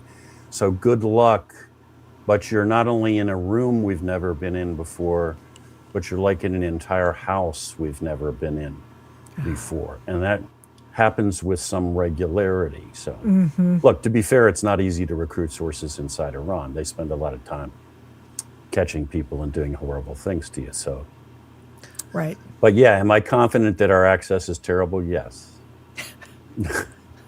Let's go over something you wrote in this piece. Yes. It is, and I'll show everybody the headline in just a moment again. In April 2026, Gwadar Port in Pakistan processed 11,000 standard shipping containers. For context, same port handled roughly 8,300 containers throughout all of 2025. Things have stepped up. Yeah. So we imposed a blockade, and obviously a big reason for that is to stop oil getting out of Iran. Yep. That's a whole separate question whether that's working. But it also is intended, we're trying to stop the Chinese in particular from sending the Iranians everything they're using to build missiles and drones to kill our guys. Right. Okay, all the Chinese did was divert those vessels to Pakistan, principally to Gwadar Port. And then they just take them off the boat and they put them on trucks. The same containers end up in Iran. So is it a pain? Yeah. Does it mean some poor schmo has to drive the friggin' trucks through the mountains? Yes, but in the big picture, it didn't change anything, right? So this one port that you just read the stats, I mean, in 1 month since we imposed the blockade, they've processed more containers than they did all of last year. Like their throughput went through the frigging roof. And that is all stuff coming from China, going into Iran. And a huge portion of it is to build drones and missiles. It's the fuel, it's the chemicals they need to make the fuel for the missiles, and then it's all the electronics and guidance systems. How the hell are we doing? Why are we doing that? You got a very, very good question. I have written that article like 7 times by this point. There are 6 routes in, and they all run on the Iranian side through remote territory, narrow 2-lane roads, over bridges, mountain passes. 1 afternoon's work for some guys off a U.S. Navy aircraft carrier and they would take out every one of those roads and stop that stuff dead. And they, look, they can fix the bridge all they want. We can bomb it faster than they can. We can let them rebuild the bridge, and about the time it's ready to go back into service, we'll just knock it down again. They have no response. And there's no, given the terrain you're talking about, there's no workaround. It's not like there's 100 roads. You take out that road, they're done. So you could stop that tomorrow. Yeah, 100%. You could stop that tomorrow. Who's asking them not to do it? I don't know. I think there is a feeling that the oil blockade in itself, all by itself, is going to bring the Iranians to the table, and they're going to quit, and therefore we don't need to do this. Yeah, that's not happening. I don't think that's true at all. That's not happening right now, and they keep, increasing the size of their negotiation points, and so, all of a sudden Lebanon's in there, and then we have, all of a sudden Israel can't fight, Hezbollah. Look, they first of all they put a bunch of oil in what I call a piggy bank. They sailed a whole bunch of tankers filled with Iranian oil out, not just before the war started, after the war started, but before we imposed a blockade. They kept doing it. They parked them all off the coast of Malaysia, months worth of oil. So they are still selling oil to the Chinese mostly every day. I mean, we're not talking about some motorboats, we're talking about super tankers. Months worth. So the Iranians still haven't missed a paycheck. They're still selling that oil. Plus, they are finding other ways to get oil out. They send oil, they smuggle it across the border into Iraq with the help of a bunch of Iraqi government officials that are scumbags and are on the payroll. And they take it to Iraq and they mix it with Iraqi oil. And then it gets pumped onto tankers in Iraq and labeled as Iraqi oil. And then it sails right through the American blockade and out into the Indian Ocean because it is theoretically not subject to the blockade. And I'm sure they know that. And of course, everybody, again, why aren't we stopping that? Because there is a production facility on the Iranian side from which that oil is coming, a collection point. You could take that out again tomorrow and stop it. I'm not coming up with any good news for you today. I feel like I'm dropping the ball here. No, you're not dropping the ball. You're just telling me everything I need to know. Thank you. I appreciate you doing that, Sam Faddis. And I know I kept you longer than I told you I was going to keep you, but I just kept asking questions, and that's what happens because you're such a font of information, and I keep trying to find out what the fundamental, what the bottom line is for our negotiations there. I know no nukes, blah, blah, blah. I got it. But you got to be able to negotiate with the right people, and the IRGC doesn't appear to be the right people here. Well, look, I can tell you from personal experience, not only having worked against them, but having been face-to-face with them. These are some very serious, very hard guys. Very bad guys. Okay, I don't mean that to sound like I admire them. I'm just saying diminishing your enemy and disparaging your enemy doesn't help. I mean, having an accurate appraisal of them. They are no joke. So can you beat them? Yes, you can beat them. But you better bring your A game, and you better be really, really hard-nosed with them. If they, and I don't feel like I do not believe we are exerting sufficient pressure now to bring them to the table. Are we just? They think they can play with us. Are we just sort of waiting it out to get by acclamation? We need regime change here. I mean, for God's sake, not that we didn't know that before, but I think Trump's doing everything he would like to do to make him look a little bit more, peace hoping, peace loving, and that sort of thing. Doesn't want to completely torpedo everything because, after all, Iran does have to live there. The Iranians have to live there. I get it, and I'm not a big fan of starting wars in general, having been to some there. But yeah, look, these guys don't want the same thing we want, and they don't care about the same things we care about. Yeah. And they are true revolutionaries in a religious, theological sense. And they believe the world is coming to an end, and they know that they're going to win and we're going to lose, and they will be ascendant, and we will be subjugated. So that's who you're talking to. Well, guys with an apocalyptic worldview. They do, and they have their apocalyptic worldview includes the fact that they can foment that apocalypse. and everything's Yes. just fine. Yes. You know? Yeah. Yes, and they will kill as many. I'm all for regime change. Regime change is not going to happen just by bombing them and waiting for the people to stand up. Yeah. I mean, I've been down that road in other countries. People are too afraid, and the government is willing to kill as many as they have to. It does not matter. They killed 30,000 recently. 42,000. They'll kill 300, at least 30,000. They'll kill 300,000 and not bat an eye. And everybody in Iran knows that. Sam Faddis, thank you so much. I appreciate you spending so much time. Find him at And Magazine on Substack, and of course under his own name, Sam Faddis, former CIA big shot, and the guy who was looking for WMD in Iraq and never found any. Well, at least the new stuff. He's the man. And when he found out there was lots of WMD, he was the most surprised of all. Yes. Yes. Thank you. Thank you, ma'am. Take care. Yeah, you too. Take care. Wow. So he's awesome. He's awesome. There's lots of other things that I want to get to as well, because, I've been away for a while, and this is Epstein Thursday. And so we have a Jeffrey Epstein update today. Believe it or not, there's actually some sort of new news here, and I want you to know about it. So let's go to our documents that I'm going to find for you. We have a letter from the Oversight Committee. The House Oversight Committee has been going through the Epstein files and deposing individuals to determine whether or not there was any hanky-panky, if you will, in the investigation into what was going on with Jeffrey Epstein. Did we completely biff the investigation? Why didn't we do anything with Jeffrey Epstein before the time we did? How come he got, was he what was he doing? Was he a self-made man? Was he doing financing for things beginning with Iran-Contra all the way up to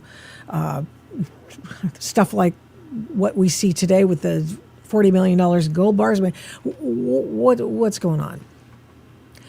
Well, there's something sort of new here, and I'm going to grab this. Here we go. This is a letter from the House Oversight Committee Chairman James Comer to the DOJ, and we're going to figure out whether or not this is just a dead letter or this is something that could be helpful. And it's all based upon, this letter is, the deposition done by Sarah Kellen. Sarah Kellen is a name familiar with those people who know every jot and tittle of the Jeffrey Epstein case. She's a person who was a victim. She also, I think she was a procurer, but be that as it may, she now presents herself to the feds, and she is now naming names. We've seen some of these names before, but the key thing here is that Comer has asked the DOJ, look, investigate the sexual assault allegations made during the Epstein investigation. Let's go through this letter. Oversight Committee also releases transcript from Sarah Kellen's interview. House Committee on Oversight and Government Reform Chairman James Comer from Kentucky and Republican lawmakers today sent a letter to Acting Attorney General Todd Blanche calling on the Department of Justice to use all available tools, including immunity for certain witnesses. Now that's key. This is key. If you want to get the names of the people you think are the bad guys, as everybody thinks that there's so many people in the Epstein files, we got to name names. But we have to protect the individuals who are naming names from the slings and arrows of the litigious people who might want to sue them for naming names, because they're not given an opportunity to defend themselves. Fundamental American tenet. But be that as it may, here we are. We've got the House Committee on Oversight. They have said, Todd Blanche, Please use all your available tools, including immunity for certain witnesses, to investigate sexual assault allegations made by Sarah Kellen during her transcribed interview as part of the committee's review on the federal government's handling of the Jeffrey Epstein and Ghislaine Maxwell cases.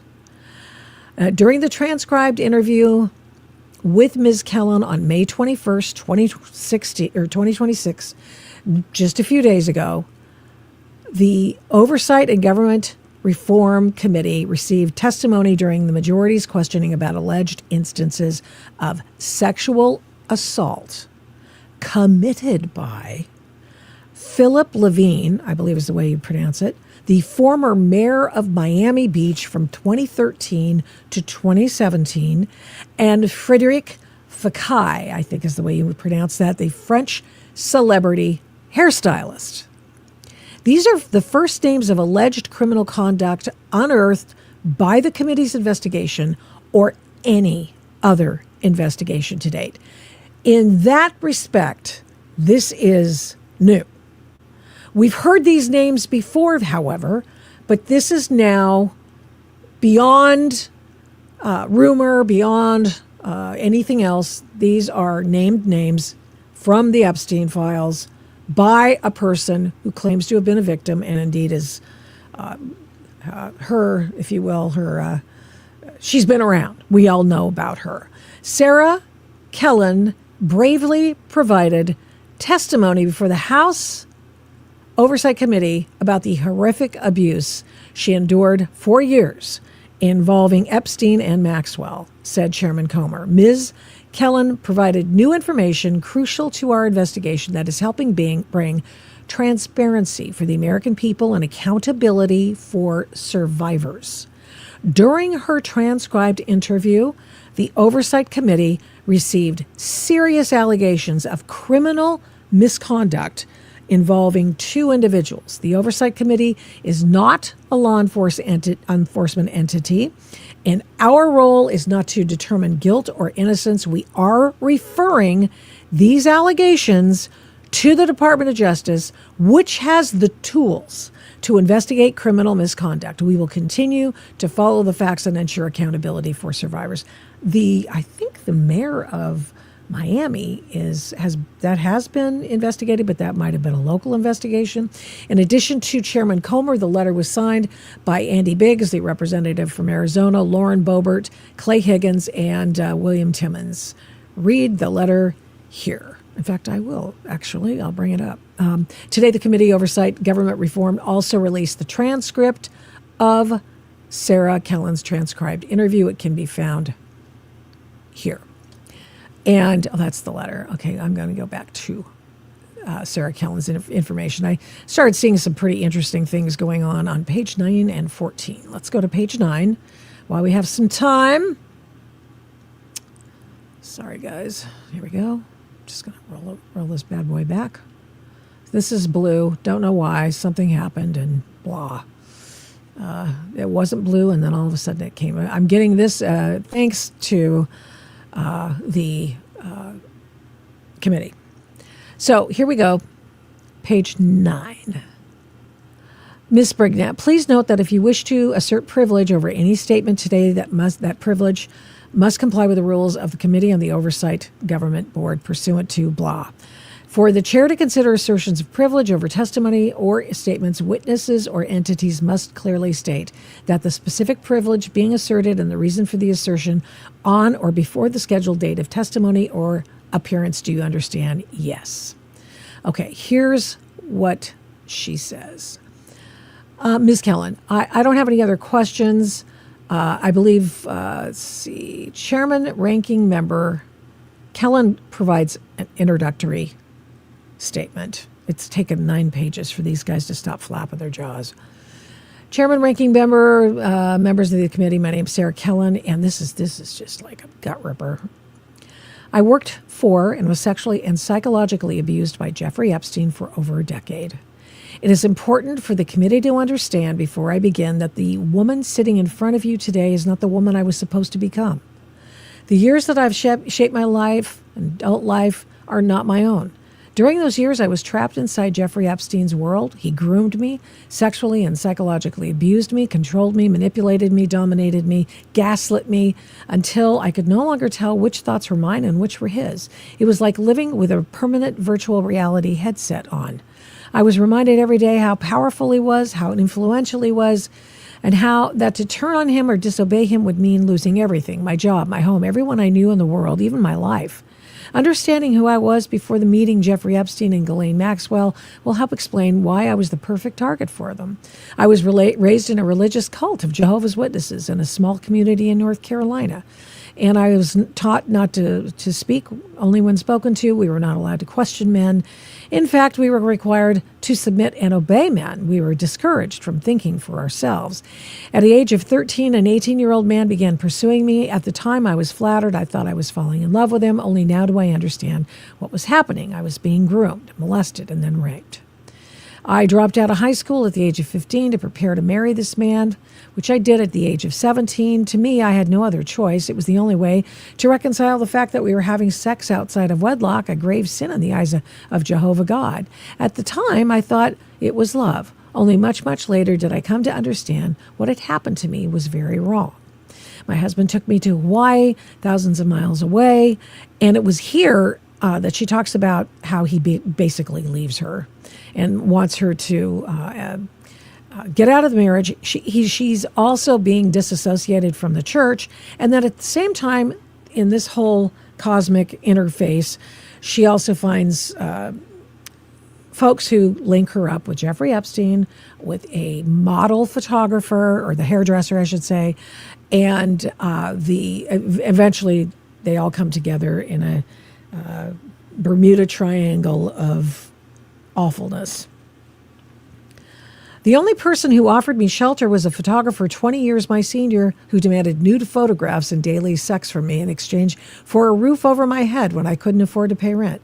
I had no other choice. To survive, I began to dissociate during these encounters, a coping mechanism that will stay with me for many years. She was working at a store. She eventually developed her own decorating firm. This has been widely mocked by people. She was told by Jeffrey Epstein that she could model for Victoria's Secret and all sorts of things. But she stayed in the, thrall of these people for years. Okay. Then eventually she gets to I will not catalog every assault because it would take too much time, but I want this committee to know that the abuse happened on average on a weekly basis. It was at times violent. It included Jeffrey entering my room in the middle of the night, putting his fingers inside of me and waking me up from my sleep. It included an occasion in Palm Beach when he trapped me in the gym by lowering the metal hurricane shutters, blasted the music so loud no one could hear, and choked me and violently raped me. The abuse continued while Jeffrey was supposedly serving his Florida jail sentence. He even Skyped me from a computer inside the Palm Beach County stockade and ordered me to undress for him on camera. As a result of the years of abuse, constant sleep deprivation, coercive mind control inflicted by Jeffrey and Ghislaine, psychologically conditions hampered by my ability to identify my own emotions, differentiate reality from Jeffrey's manipulated reality, and crippled me from making decisions or asserting agency when it mattered the most. Today, I continue to suffer from all sorts of mental maladies, for crying out loud. And this is interesting. Jeffrey made sure I knew I was defying him would cost me my life. He knew everyone in the highest echelons of society. Everyone catered to him. He knew everyone in the fashion industry, academics, finance, government, powerful world leaders, dictators, and everyone in between. From the beginning, he showed me that he was more powerful than basically anyone in the world. I sat in a room in Cuba with him and Fidel Castro. I was taken to Asia and Africa with President Bill Clinton, including a lunch at the home of the Sultan of Brunei. I was at Princess Beatrice's 18th birthday party at Windsor Castle and at the desert home of Sheikh Mohammed of Dubai. In Dubai, I sat across the table from Ehud Barak in Israel. Jeffrey was able to fool and manipulate the brightest minds in the world. Us victims did not stand a chance. I was a high school dropout from North Carolina. I was a silent body in a chair beside men who started and ended wars. I understood completely. Hold on, probably. I understood completely. He could walk into the room, in any room in the entire world. He could find me anywhere on earth. Could control any law enforcement agency. That proof came in 2007. 2 FBI agents tried to approach me and another young woman at the St. Thomas Airport. Jeffrey told us to stay where we are, walked over, spoke to the agents himself, came back 10 minutes later and said, let's go. The agents were gone. Later that same year, the United States government placed me into Jeffrey Epstein's federal non-prosecution agreement as a named co-conspirator. I was not told this was happening. I was not asked about it. No one from law enforcement ever spoke with me, ever heard my side, ever asked me a single question. I did not know my name was in that agreement until it had been signed and released to the public. So she feels as if she's been predated on by the judicial system as well, in addition to everything else. The federal government of the U.S. branded me a criminal in a secret deal with my own abuser without ever once speaking to me. From the day, and so all of this, absolutely horrible, and she's basically done with that statement. And it goes on for 149 pages, and yeah, she talks about the owner. She talked about, they asked her about if Darren Indyke, the person who was Jeffrey Epstein's right-hand man, ask you to turn your company, this decorating agency, over to him. When did he ask you to turn the company over? I think it was 2015. Probably at the same time it was dissolved. Did he tell you why he wanted you to do that? No. Did you ask him? No. Did you tell me about the first time you interacted with Jeffrey Epstein? Very first time was in L.A. Called me on the phone after Friedrich Fekkai introduced us. And I spoke with him, and he said he was going to L.A. and wanted to fly me out for a casting. He was a Victoria's Secret model scout, and then his office flew me out on a red eye from Honolulu to L.A., and I went to his hotel room at the Shutters on the beach, and I got there in the morning, went to his hotel room, gave him he was like in his bedroom, and gave him my portfolio. He told me to undress, and I was like, it's Victoria's Secret. Okay, so I got down to my bra and underwear and did a turn, and he says, thank you. I have to go to a meeting right now. You're welcome, and come back at 4 o'clock. If you like. And I didn't think anything of it. I was flying back to Hawaii that same day, never been in LA, so I didn't go back. And I remember him calling about 4 o'clock in the afternoon, asking me where I was. And I'm just like, I'm walking around Santa Monica before my flight. And he was visibly annoyed that I hadn't come back. Okay. So then she does the entire timeline to the best of her memory about these two individuals. Obviously, Jeffrey Epstein, not going to be charged anymore. He dead. And then this photographer, and then the mayor of Miami. And now I would bring you right up to par and check in with you about the mayor of Miami, except this is not a searchable document. At least it's best of my knowledge. Let me just try one more time, but I don't think so. No, it's not. Still not. So I'm going to have to find that. But suffice to say, the big news, the big through line here is more of the same from Jeffrey Epstein, more allegations about Jeffrey Epstein, this is the serious part. Why the heck did the feds not talk to the co-conspirator? If she was being considered a co-conspirator and a target, they are required to tell someone if they're a target. Okay? They are required to do that. But they hadn't done it yet. Jeffrey Epstein walks. She's been raped by 2 people, she claims, and they are now being investigated by the House Oversight Committee. Actually, they've been referred over to the DOJ. Okay? And so that's important. This might be the first time we've seen this, besides the Jeffrey Epstein aspect of it, right? And that's notable. So everybody howling and baying for blood may get it. They may provide immunity for Sarah Killen. I know some of these things have come out previously. I know for some people who are super into the Jeffrey Epstein files, you're not going to be surprised necessarily at this, but it is worthwhile. And this is the first time we will have seen a lengthy deposition from her. Okay, so she sits for the deposition, she's under oath, and she claims she was not a co-conspirator, she was a victim. And of course, the co-conspirator thing has been out there for a while. People say, now, she was part and parcel of what happened. Here's what is said about her legal status and what has been said previously. Let's see, I want to make sure I get this right. Sarah Killen, who is she? A former personal assistant, longtime staffer to Jeffrey Epstein, described in legal documents as a central figure in the sex trafficking operation who helped recruit girls and coordinate and travel and schedules. She is, she's a co-conspirator, is what they're saying.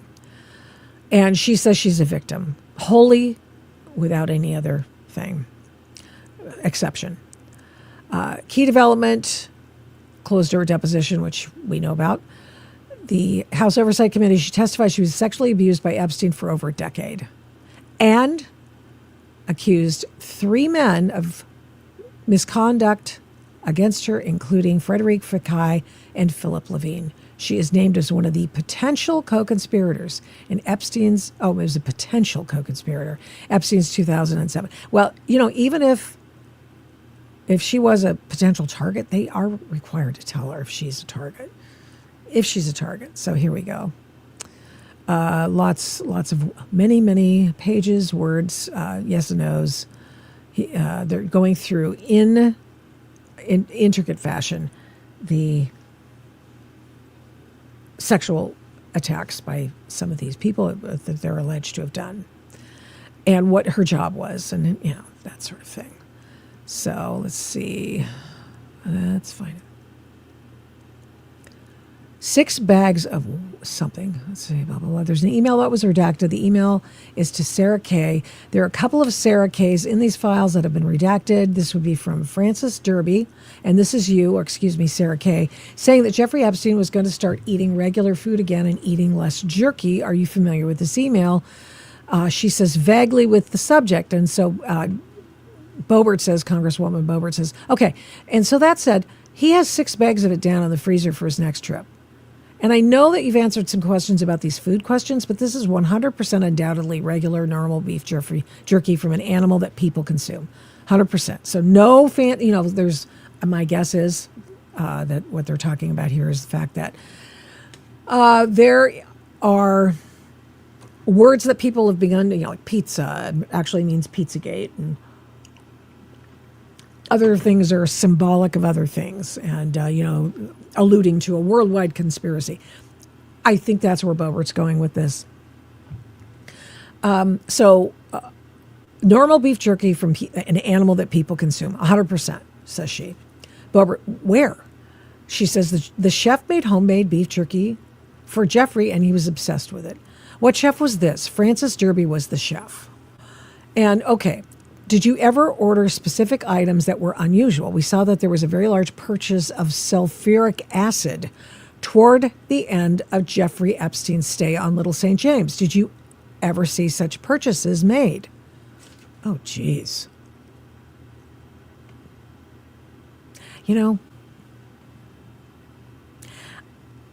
Is she going? Is this pertaining to the New Mexico ranch where bodies have turned up missing? Sulfuric acid to winnow them down to nothingness? Okay. Anyway, did you ever order specific items that were unusual? No. Sulfuric acid towards the end of Jeffrey Epstein's stay on Little St. James. Did you ever see such purchases made? No. Do you have a time period for that to the extent it might help? You can get a time period. It was much later. It was probably around 2019 when that happened. Oh, this makes sense. Okay. So Ms. Ham is her attorney. So she wasn't working. She wouldn't know. Correct. Okay. So, and I'm just asking you, if in your time did you see any unusual purchases like hundreds of gallons of sulfuric acid? Holy shit. Okay. Were you ever instructed to use coded language in correspondence? No, she says. In every piece of correspondence you had with Jeffrey Epstein and his associates, the words you said were the exact words you meant, and there was no coding. There was no coding whatsoever. I was right. So, okay. That is correct, she says. Okay, so that's all I have. Is there anything else I've not asked you today that you believe is relevant to this inquiry? Kellen says, I think in general that I would like to bring awareness to, and I said it in the beginning, of just being educated on the grooming process. I think it's really important because I think there's so much sensationalism and so many conspiracy theories around Jeffrey that it has become, I think the dangers are that people think it was such an open thing and there were so many things happening out in the open, and how did nobody know what was going on? Because I think Jeffrey was a true master manipulator, and he knew how to compartmentalize and what he allowed certain people to see and know.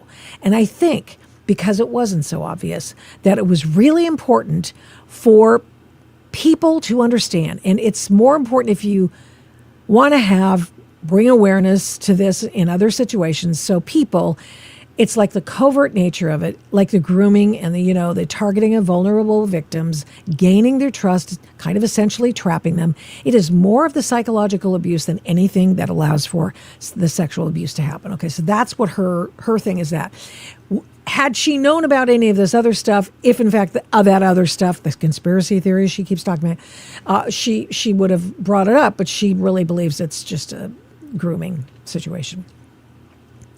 Ms. Ham, could you clarify one thing if we have time? Just Mr. Burleson asked you about the meetings with Ehud Barak. And I know you mentioned him, I mentioned New York, but you met with Barak in other countries as well, right? Yes, in Israel, she said. Yeah, I want to be clear that the meetings weren't just in New York. Kellen, we were in Israel with Ehud Barak one time. And there were never times when he was being briefed, was briefing or being briefed. Did you see that? I would not have been present in their private meetings. It was all just personal. I don't know what the subject matters were. Yeah, or what they seem to meet each other often, but I don't know what the subject matter was in their discussions. Miss Kellen, said Miss Burnett, there were instances today in which she refused to answer. We understand that you're here voluntarily, and we appreciate your testimony. For the record, would you invoke your Fifth Amendment rights against self-incrimination in response to any or all of the questions if you were compelled to answer in another setting? Good question. Ms. Ham is her attorney. I think we'd have to go through those question by question. And so we've identified that she's able to talk about today. But to go through a question by question in a voluntary setting, in a non-deposition, and how she would respond question by question and would respond, we're not prepared to do that. Okay, she's not. Okay, you need to know this. All you Epstein people out there who think that this is a grand conspiracy of complete epic proportion. They don't want it. They're not prepared to answer some questions on this deposition day, which was May 26th, right? And so good luck finding out about some of the other people that she's already named. I think we'd have to go through those question by question. As I've mentioned, and I think the record reflects this, she's answered a lot of questions today, and she really, truly is trying to be helpful to the committee's investigation. But we have to consider the impact on her, consider the impact on other victims, and consider, her legal rights and her protection. Homegirl not going to say anything. So we're trying to give you as much information as we can under those parameters, which explains why names that we previously knew were the ones brought up. But Comer's a gamer. He's going, okay, we've got a victim alleging rape multiple times. You over at the Justice Department, take a look at him. Okay. Chairman Comer, Ms. Callan, we greatly appreciate your willingness to come in today. I can't imagine how difficult this has been for you, but this has been very helpful to us, and we sincerely want to provide justice for the survivors, and I think your testimony today has been very helpful. So we want to say thank you very much. Let's see. So now, back on the record. I'm gonna. This is the sort of the last glide path into the end. I'm going to start by following the conversation to the previous record around about the removal of certain items from Jeffrey Epstein's properties. I think you spoke about that at some length. Don't want to make you repeat yourself, but I do want to make sure we're clear on chronology and details so I understand. So yes, blah, blah, blah. Okay. Could you recount the conversation again so we're clear on the participants and the substance of it? We don't know the name with whom the person with whom he had a convo. Jeffrey and I were on the island, heard him on the phone with blank to tell her to go to the house. When did this conversation take place? Sometime in 2005, I believe. And Mr. Epstein told blank to go back to the house. Yes, she lived in Miami. She was based in Miami with her husband, or she would have been near Palm Beach. So he told her to go to the house, get computers, and it was my understanding to give them to his attorney. Oh, this is interesting. Did he say which attorney? I believe it was Roy Black, but I don't remember it if I knew at the time or if I found that out later. Roy Black is a prominent defense attorney. So what he's saying, what he's alluding to, what this questioning process is, hiding evidence. That's what they're talking about. Do we know if it was under a preservation order? Not at that point. But they want to get it out. Got it. Okay, so she believes that's what happened. And when he said get the computers, did he mention any other type of equipment or hardware, or was it just computers generically?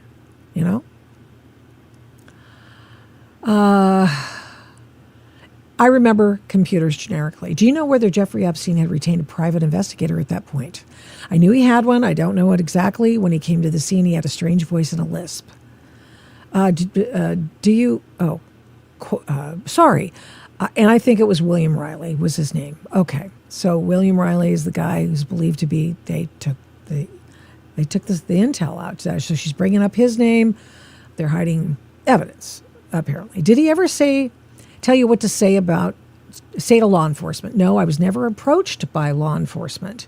Did anyone else instruct you or tell you how to interact with law enforcement in the event that they communicated with you? Not that I recall. That's a pretty crappy answer.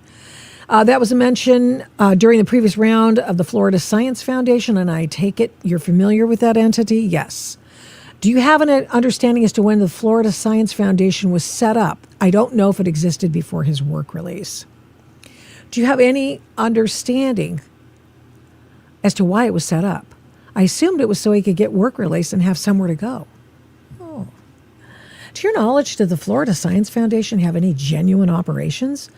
I have no idea. This is the Jeffrey Epstein getting all this favorable treatment from the feds. Part of it was that said previously that he was part of intelligence. Okay. And then the person who said that said, well, walked it back. But, of course, everyone else thinks he was part of intelligence. So what can I tell you? I mean, when you're hanging out with the former head of the Israeli intelligence and former PM of Israel, Ehud Barak, I mean, I could see why that might be something that one would assume. Do you have any understanding of why it was set up? I assumed it was so he could get work release and have somewhere to go. To your knowledge, did the Florida Science Foundation have any genuine operations? I have no idea. Did you ever hear anyone suggest that the Florida Science Foundation was set up simply to give Jeffrey Epstein a place to do his work release? That felt like what was happening. Did anyone say that? I don't know if those exact words, but that's generally what I understood. Do you recall any conversations about that? Not particularly. I just remember like being tasked with buying furniture and setting up the office. Ms. Ham is her attorney. Would you mind on the Palm Beach, please, if you don't mind, if we could clarify something? You interacted with Palm Beach police before we got the search warrant, right? You mentioned this before, but relating to the theft in the house. Kellen, yes, right. Like before he was being investigated. Oh, God, she's been coached. I mean, of course she's been coached. Okay. Just a few follow-up questions with respect to the birthday book that was discussed in the previous round. The birthday book that James Comey's daughter probably released. That's just my operating assumption. I don't know that to be true. James Comey, of course, was doing the Ghislaine Maxwell prosecution in New York. She was with SDNY. James Comey is the daughter of, or James Comey's daughter, Maureen Comey. It was the SDNY prosecutor. Okay, just to follow up questions with respect to the birthday book. If understood correctly, and please correct me if I'm wrong, were you involved in scanning images from the birthday book, right? Yes. Okay, that was after the book was presented to Jeffrey Epstein. Before, Ghislaine reached out to whoever she wanted to participate with the book, and then they would give a submission, and then we would scan that submission and print it on uniform, so they were all the same size paper and type of paper. I see. And then we had all those papers around bound into leather-bound books. I understand. Thank you. Do you recall the specific entry in the birthday book that was provided by Donald Trump? I don't. Did Donald Trump submit that entry directly to Ghislaine Maxwell? Most likely. Okay. Do you recall? She doesn't know. Do you recall any conversation? Donald Trump swears he didn't do anything for that book. I mean, they were bachelors, lots of money, New York City, Palm Beach. They did hang around. But he swears he didn't do it. So, I don't know. That was a doodle or something stupid and sophomoric. Apparently, the Democrats would like to make this a big thing. It's really not that big of a deal, but I mean, it doesn't mean he raped somebody, okay? As much as I know some people out there really want him to have been part of this whole thing. I don't really remember any specific contributions to the book. I don't even remember my own. Question. I have a few questions for you, Ms. Kellen. In the previous round, you spoke a bit about SLK Designs, another company, that was her company, employing a woman named blank. Was this the only other person besides you that worked for SLK Designs? Yes. And who did SLK, what were the clients of SLK Designs? Was it just Epstein? Just Jeffrey? Okay, and are you familiar with the name Arda Bescardes? Yes. Who is he? He's an immigration attorney that Darren Indike introduced me to help with the application for blank's visa. Did he work for Epstein? Are you aware? I think he had his own firm, but I know that I think he did a lot of work for Jeffrey. I remember him making when he introduced, said it would be a good price because he had a lot of history with Darren. So it seems that they worked a lot together in the past. Do you know any of the other work that they did together in the past? Which would be hearsay. So to the extent this is helpful, okay, take it for what it's worth. It's hearsay. I think it helped with one of Jeffrey's girlfriends that I knew of. Other than that, I'm not entirely sure. When you say helped with their visa, do you know which girlfriend this was? Answer blank. Question, was this the only time you interacted with Arda? Yes. Thank you. During that process. Okay, I have a question for you going back to Frederick Fekkai. I would just like to get a better sense of his relationship with Jeffrey Epstein. What was your understanding in that relationship? Answer. Jeffrey took me and himself and Ghislaine, and we all went out to Fekkai's salon to get our hair done. And I believe that Jeffrey helped broker a deal with Fekkai and L Brands, Les Wexner's company. I believe they bought Fekkai's brand. Do you know when that deal would have been? It was during my employment because I remember a salon changed locations. It was like near the Chanel building at first, and then it moved to Henri Bendel, which was Les Wexner owned. Question. So early in your employment, maybe within the first few years. So question, was your understanding of the relationship, Epstein and Fekkai, a social relationship or a business relationship? Answer. Both would be my understanding. I do remember a flight that Fakai took on a plane to Paris one time. For social activities? Answer. I think he was just catching a ride. Question. Do you know how the two of them met? Answer. I don't. I was before you met Fakai and Epstein. Correct. And you mentioned that Ghislaine and Epstein would go get their haircut there. Are you? No, that would explain Ghislaine's terrible haircut. Good God. She could have, I mean, she grew up, Lord, I'm not, believe me, I know I have issues with my hair. We all have these things. But I look at the Ghislaine ex-wife and I go, you had all the money in the world and all the hairdressing talent in the world, and that's what you did with your hair. Well, anyway, she'd get free haircuts from this guy who allegedly raped Sarah Kellen. Okay. Fakai introduced me to Epstein the first time I met him. Okay, but not Epstein. I don't know any other way. Okay, so you mentioned Wexner. So I'd just like to briefly touch on, you mentioned him, meeting him a couple of times. Were you aware of Epstein stealing money from Wexner?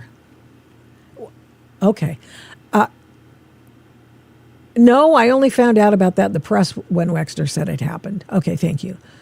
Now we have a new questioning by an unnamed individual. His name's been redacted. You mentioned Leslie Groff previously. What was your relationship with her? We were co-workers. She was a Jeffries executive assistant that worked in the office in New York. Would you say you were close? We were friendly, but nothing outside of work. When you got to New York, when you would go to New York, where would you, like what space would you typically work out of? Answer. So the first few years, about 2001 to I want to say 2010, I worked out at Ghislaine's house in New York, out of her townhouse on 65th Street. Like I said, 65th Street. She had money. She could go get a decent haircut. She didn't have to get a free one through their friend. She had an office at the bottom of the floor, and that's when Jeffrey was released from the house arrest in Palm Beach and came back to New York. I started working out of his townhouse on 71st Street.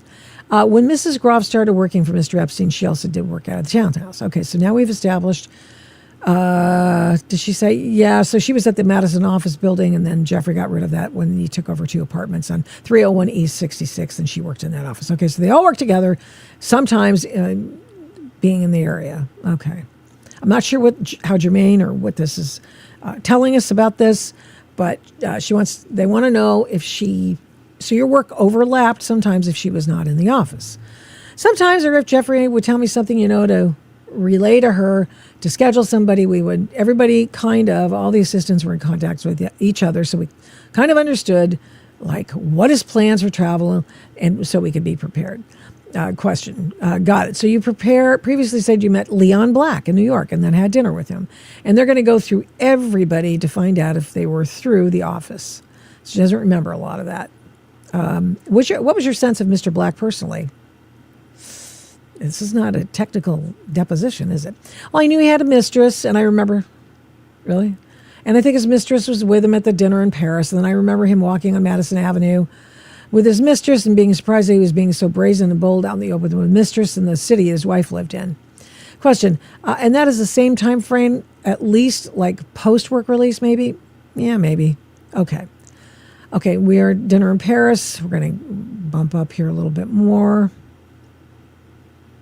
Because eventually it's going to get to the Lutz, right? Isn't that what we're trying to do? We're trying to connect in any form or fashion. The Democrats are, hey, let's see if we can get, Lutnick, I'm sorry. Let's see if we can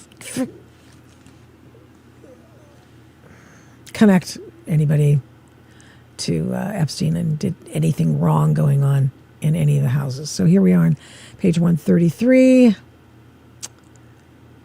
Let's see. Are there any other persons associated with the ranch that either worked for Mr. Epstein or that you believe have knowledge about the ranch, its operations, what happened there, that you think the Truth Commission should speak with? Kellen says, I think Bryce and Karen would be the most knowledgeable. Okay. So they're trying to find out who worked at the ranch and what she heard. Rumors, innuendo. Let's see.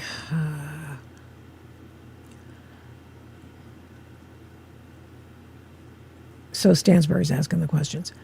Even if it's okay, counsel, to ask of you, and I know these are difficult and re-traumatizing questions, even if you are not comfortable about sharing your names of other people, do you feel comfortable saying that you were aware there were others that were abused at the ranch? Kellen, I have no doubt there was, but I'm not specifically aware of a certain Stansbury. Do you feel comfortable sharing if you know that there were other people who are being abused that were both locals and people who were being transported there from elsewhere? Part of what we're trying to understand, because there are a few locals who have said they were brought in there for various reasons, but also there's reports of the FBI files of complaints of people who say they were transported there via plane. And so, are you aware? And so her attorney says, can we go off the record for a second? Stansbury says yes. They go off the record, back on the record, just trying to make sure we're sensitive here. Kellen, I know there were other women around the ranch. I just don't know specifically what happened to them or whatever, like if they were abused or not. But if you were aware that there were other women who were both brought to the ranch and who were there as they're locals, I'm not aware of anyone locally. Okay, got it. To that end, are there people aside from these are important things. Okay, these are just important things. Finally, getting somebody who's been to all of these properties. And I know some people are you just going to read the whole thing? Well, I haven't read the whole thing. I've just got, selectively read from some of the 149 pages here. So let's go. Okay.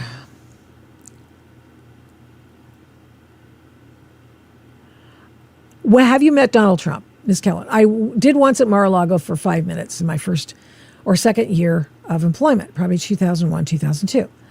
Congressman Krishnamurthy. Okay. And what was the nature of the interaction in that 5 minutes? Jeffrey used to go to the gym at Mar-a-Lago, and I went with him one time. Mr. Trump was there, and he introduced Jeffrey, and Jeffrey introduced me to him, Krishnamurthy. And what year was that? Probably 2001 or 2002. Okay. Did you see or witness anything untoward in your interaction with Mr. Trump?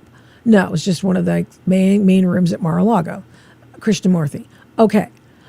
Ms. Kellen, he was kind of like introducing me, and that was it. It wasn't like a very long interaction. And that was the only interaction you had, those 5 minutes in 2001, 2002 at Mar-a-Lago. Yes, for me personally, yes. Okay, and how about Melania Trump? Kellen, I've never met her. Krishnamurthy. How about any other member of the Trump family? I met his sons through my ex-husband. He was friendly with them. I'm sorry? My ex-husband was friendly with Don Jr. and Eric. I met them, though, not through Jeffrey, but through my ex-husband. The ex-husband my second ex-husband, Brian Vickers. Okay. So what was the interaction with them at the time? I remember having lunch with them in New York. What year was, these people. What year was that? It would have been 2013, after 2013. Okay, so what was the social occasion you met them for lunch? Just for lunch. Okay, I'm going to name some specific agencies, 3-letter agencies. Have you ever heard the word FSB in your time with Jeffrey Epstein? When you were employed by him? Kellen, FSB is a Russian intelligence outfit. They're bad dudes. And so this is interesting. I guess we're just going to, are we going for the Trump was a Russian agent thing again? Krishnamurthy? Okay, so have you ever heard of FSB with Jeffrey Epstein where you employed him? Doesn't sound familiar. Mossad? No, I don't think in relation to Jeffrey. CIA? No. MI5? No. Did you ever come across an interaction, or are you aware of any interaction between Jeffrey Epstein and Foreign Intelligence Agency? Ms. Kellen says, I remember there being, I don't know the exact situation, but his bodyguard, Igor Zinoviev, I remember him being there, something about him taking a class or something with the CIA or getting a certification or something, and I don't know exactly what it was or how that came to be. Okay, we've heard about this Igor character. Igor, he was supposed to be a guard for him at the jail or whatever they call it during his work release. Kellen, he was his personal trainer, and when Jeffrey went to jail, he was sort of his driver and bodyguard after that. Okay, Igor, did you have any interaction with Igor? Yes. Okay, and did Igor have any, are you aware of any Igor having any interaction with a foreign intelligence agency? Other than that, other than I don't know. I don't know how I knew or heard that he had taken some sort of like course or something with the CIA. Okay, but not a foreign one, Krishnamurthy. No. Okay. A foreign one. No. Okay, finally, I just want to turn financial transfer. Oh, gosh, she doesn't know anything about financial transactions. Let's see. Here we have something. Ghislaine Maxwell seeking clemency right now. Are you aware of that? Yes. She's seeking a pardon. I presume you would agree that she does not deserve any form of clemency? I would agree. And why is that? She abused me, and I believe that I've always had this sort of belief that she's the one that turned Jeffrey into the monster that he became. Oh, that's, I don't think I've ever heard that. Krishnamurthy, how many people do you think Ghislaine Maxwell specifically participated in abusing? You don't have to name names. I'm just saying numbers. Ask the question again, sorry. I'm asking you how many people? I don't know. I don't witness anything but my own abuse with her. You never witnessed Ghislaine Maxwell participating in any abuse of any other person? No. Okay. And now here we are on page 146. This is great. Have you ever do you know if Jeffrey Epstein ever had contact with Xi Jinping? No. Vladimir Putin? No. He had contact with somebody that used to date Naomi Campbell that was Russian. Vlad something. They came to lunch in Palm Beach. Okay, but not Putin. No, not that I'm aware of, no. When you were in Moscow, you don't remember meeting anyone, right? No. From the Russian government? Well, we did have dinner in Moscow with, I think he was the head of the Chechen rebels. Oh, jeez. Okay. Probably 2003, I want to say. Now that's interesting. What? What? I mean, that's a terrorist organization. What the frickin' A, man, was Jeffrey Epstein meeting with the head of the Chechen rebels? Chechenian, she calls them. Oh, geez. With one of the heads of the Chechen rebels? Yes. Okay. In Moscow? In Moscow. Okay. It was dinner with a bunch of people, and he had rebels? Or the people that were sent to suppress the rebels? Or don't you know? Kellen, I was Krishnamurthy. Okay. Very ignorant about those sorts of things at that time. Got it. I understand. Okay. I recognized kind of his name and picture from the press. Okay. And Kellen says, and he had like armed guards around him at the dinner? Okay. In Moscow. Krishnamurthy. And you don't have any contact with him from North Korea? Or Iran? No. Okay. Thank you. You just said a few minutes ago that you think Ms. Maxwell made Mr. Epstein the monster that he was. Can you say more about that? She would just like her whole life was just pleasing him and giving him whatever he wanted, making sure everybody did exactly what he said to do and made him entitled. Oh, stop. Oh, come on. No, he was a bad dude before.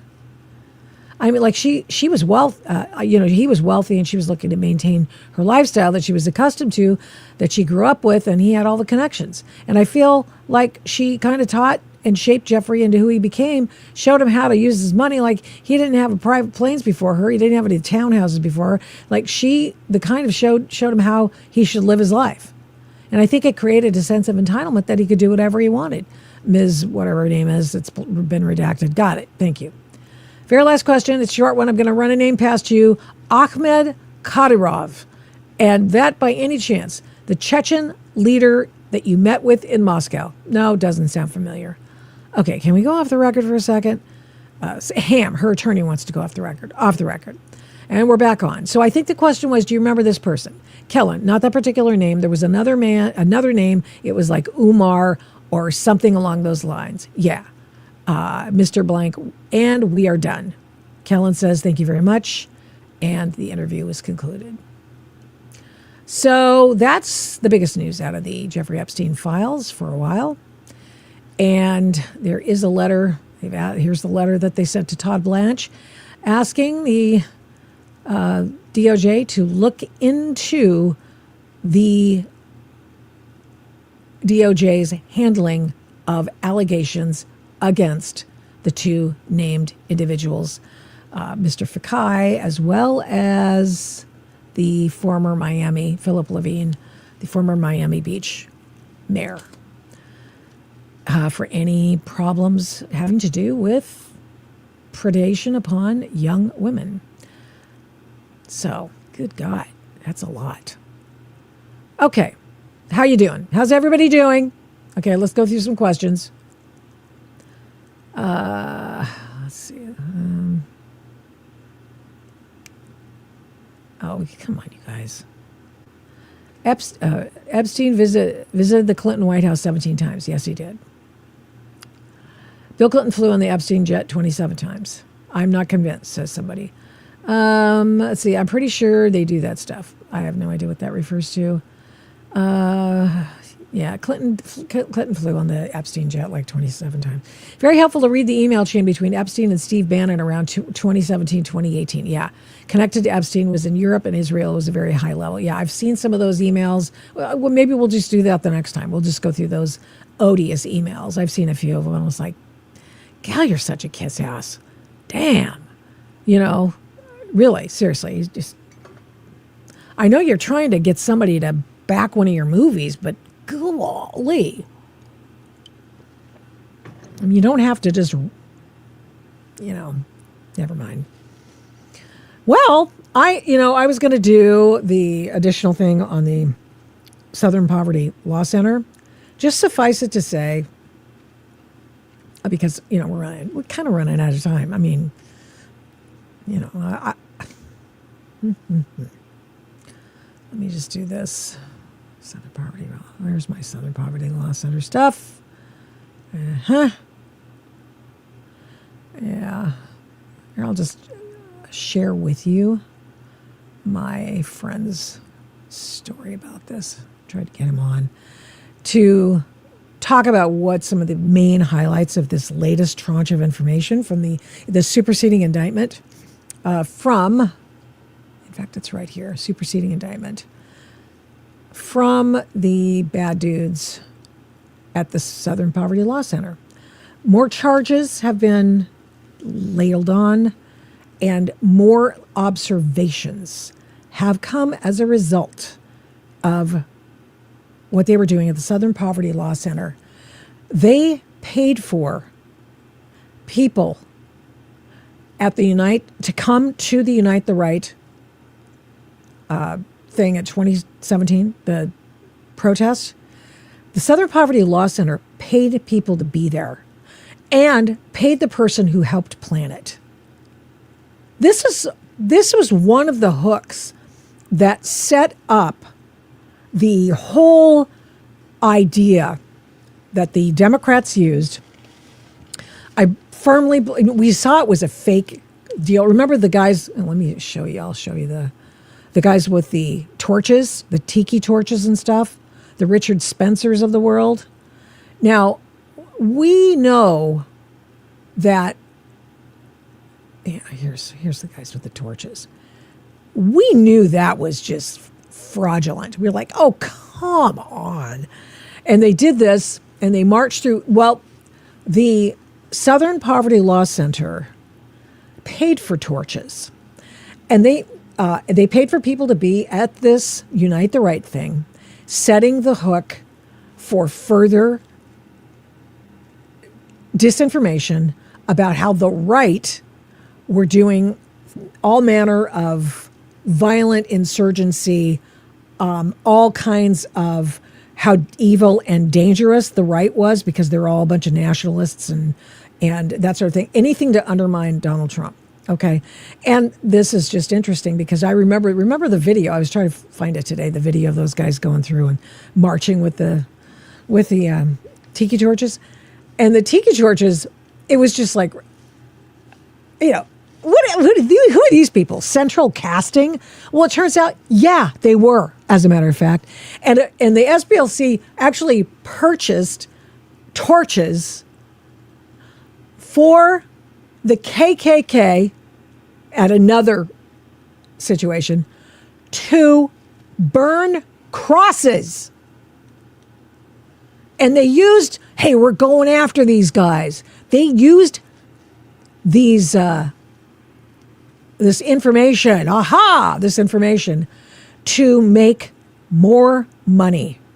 They have money in a trust that is nearly $1 billion, but they're operating fundraising and stuff like that. I think they 10x'd after the this Unite the Right rally, which you remember they tried to do the whole thing about Donald Trump said there were good people on both sides, like he was calling the neo-Nazis good people on both sides. Well, we know that's I've already deconstructed that, and you can look it up yourself, and it's just bogus, completely bogus. And yeah, Democrat feature. Southern Poverty Law Center is a Democrat feature. Tiki torches, and Biden loved it. Here's my question. Here's my question about the SPLC. Did they plant people like the people who were seen, for example, guy wrote a contemporaneous story about it, and other people reported seeing guys in uniforms, or they were sort of marching or double timing it, kind of a thing, at the scene. Did they pay those people to be there on January 6, 2021? Because it was an entire, complete, the violence, the right doesn't do that stuff. You know what I'm saying? I mean, like the Tea Party, no. The people, the MAGA people, come on. Nothing like that had ever been done before. Now, all of a sudden, we've got a riot on our hands. What? It's the only riot that the left didn't participate in a matter of years. Come on, nobody believes that.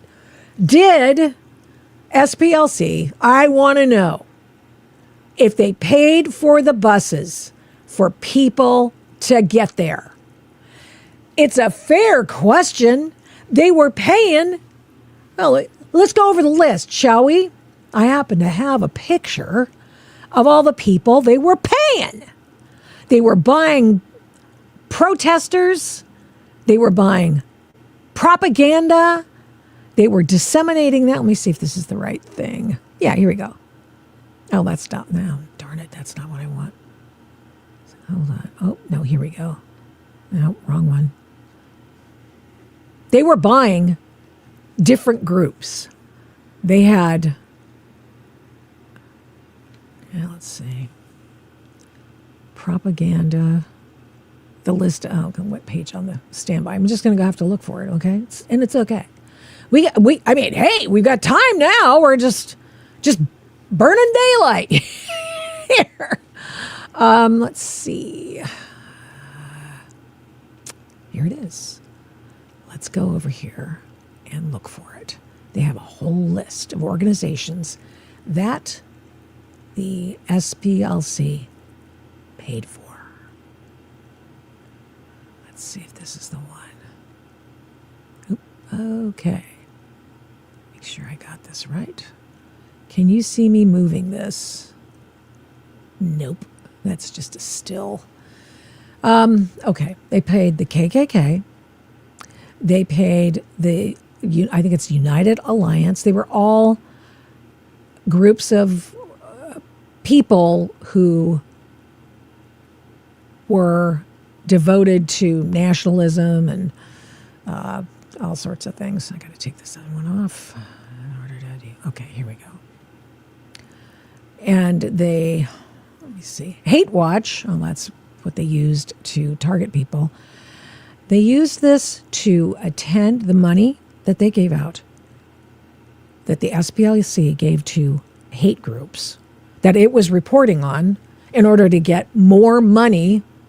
And they were paying these people through fake companies and in an attempt to commit bank fraud and avoid scrutiny by the tax man. And what were they doing with this money? The Southern Poverty Law Center was paying for propaganda, It was paying for torches for church burnings and cross burnings. They were paying for material to make white sheet outfits for the KKK. That is what is alleged. They attended extremist groups. They were paying people to attend these groups, host extremist rallies throughout the country, grow existing chapters of extremist groups. They weren't stopping them, they were growing them.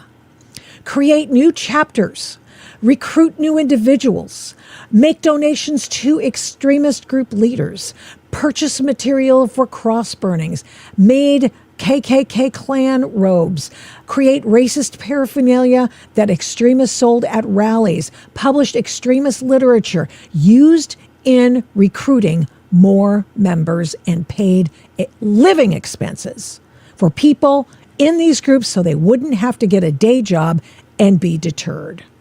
Here are the names of the companies. We already went over those in the last indictment. This is the superseding one. And they had all these people that they called their different individuals. They were basically, we just pay these people and they're just on our field or operatives or a field person. They were not just people giving information. The SPLC sounds like it was running an operation against the right, against the American people, against its own donors, and doing it in a fashion that is despicable. So that's the superseding. That is the superseding indictment. More than $3 million paid to hate groups, wire fraud, bank fraud. They, let's see what else. Conspiracy. It has to be in here at some point. I think it is. And then what they've done is, as a result of this entire operation, they are now going after the SPLC and giving them a taste of their own medicine. They are looking for asset forfeiture, asset seizure of all of their ill-gotten, alleged properties. And that's what the SPLC would do to people. They wouldn't criminally go after different groups. You know, the haters, they wouldn't criminally go after those guys. They'd civilly go after them and sue them into dust. What an evil, evil organization. Never believe anything they say. Unfreaking believable. Well, and this is happening in the United States of America. And if there's anybody out there who think that leftist lawfare is perfectly okay, or it's perfectly fine to defame somebody by hook or by crook, by charges that are bogus, by paying liars, like maybe allegedly E. Jean Carroll, if you are a LinkedIn founder and a billionaire, or you're Mark Elias and you game out an entire roadmap of lawfare, and then when it happens, you think, gee, it looks like a conspiracy, against a backdrop of trying to defame Donald Trump as a person who was a racist. And the way you prove it is by SPLC. You know, you could put that in a movie script and it would be returned for edits because it would be just so unbelievable. And here we have it, time after time in the United States of America. I want you to have a great weekend. And we'll get some of our highlights up soon. And I want you to have a great weekend. We'll be back here on Tuesday. It'll be our Iran sit-rep day, but of course all these other stories as well. Take care. Whew. Cleanse your breath, everybody. Woo. I think I need a beer. A real one. I'm going to go get myself a bottle of beer. Or water. One of the two. Thanks. See you. Thank you so much for watching and listening to this episode of the Adult in the Room podcast. We do not take you for granted. We appreciate every single person who tunes in every week to listen and watch this program. We're here every Tuesday and Thursday, live streaming on Rumble, and then on every other podcast platform shortly thereafter when we can port it over and get it over there as soon as we can. All the shows can be found at victoriataft.com, where the censorship regime has been banned by me. Follow me on social media at these names: Victoria Taft, the Adult in the Room podcast, and the Victoria Taft Show. Send media inquiries, or any others for that matter, to victoria@victoriataft.com. And here's a big ask. Would you please subscribe, share, like, comment, recommend, and give this program a 5-star rating where you can? We really appreciate it. We do not take that for granted either. Follow my work at, you guessed it, victoriataft.com. PJ Media, I write tons over there. Flamingo Audiobooks, and of course the radio. I don't do this alone. This show is produced and engineered by Overall Media. 1A Cast is responsible for some of the Adult in the Room podcast's imaging. Logo design by Hageman Creative. The Adult in the Room podcast is produced at Flamingo Road Studios. All rights reserved.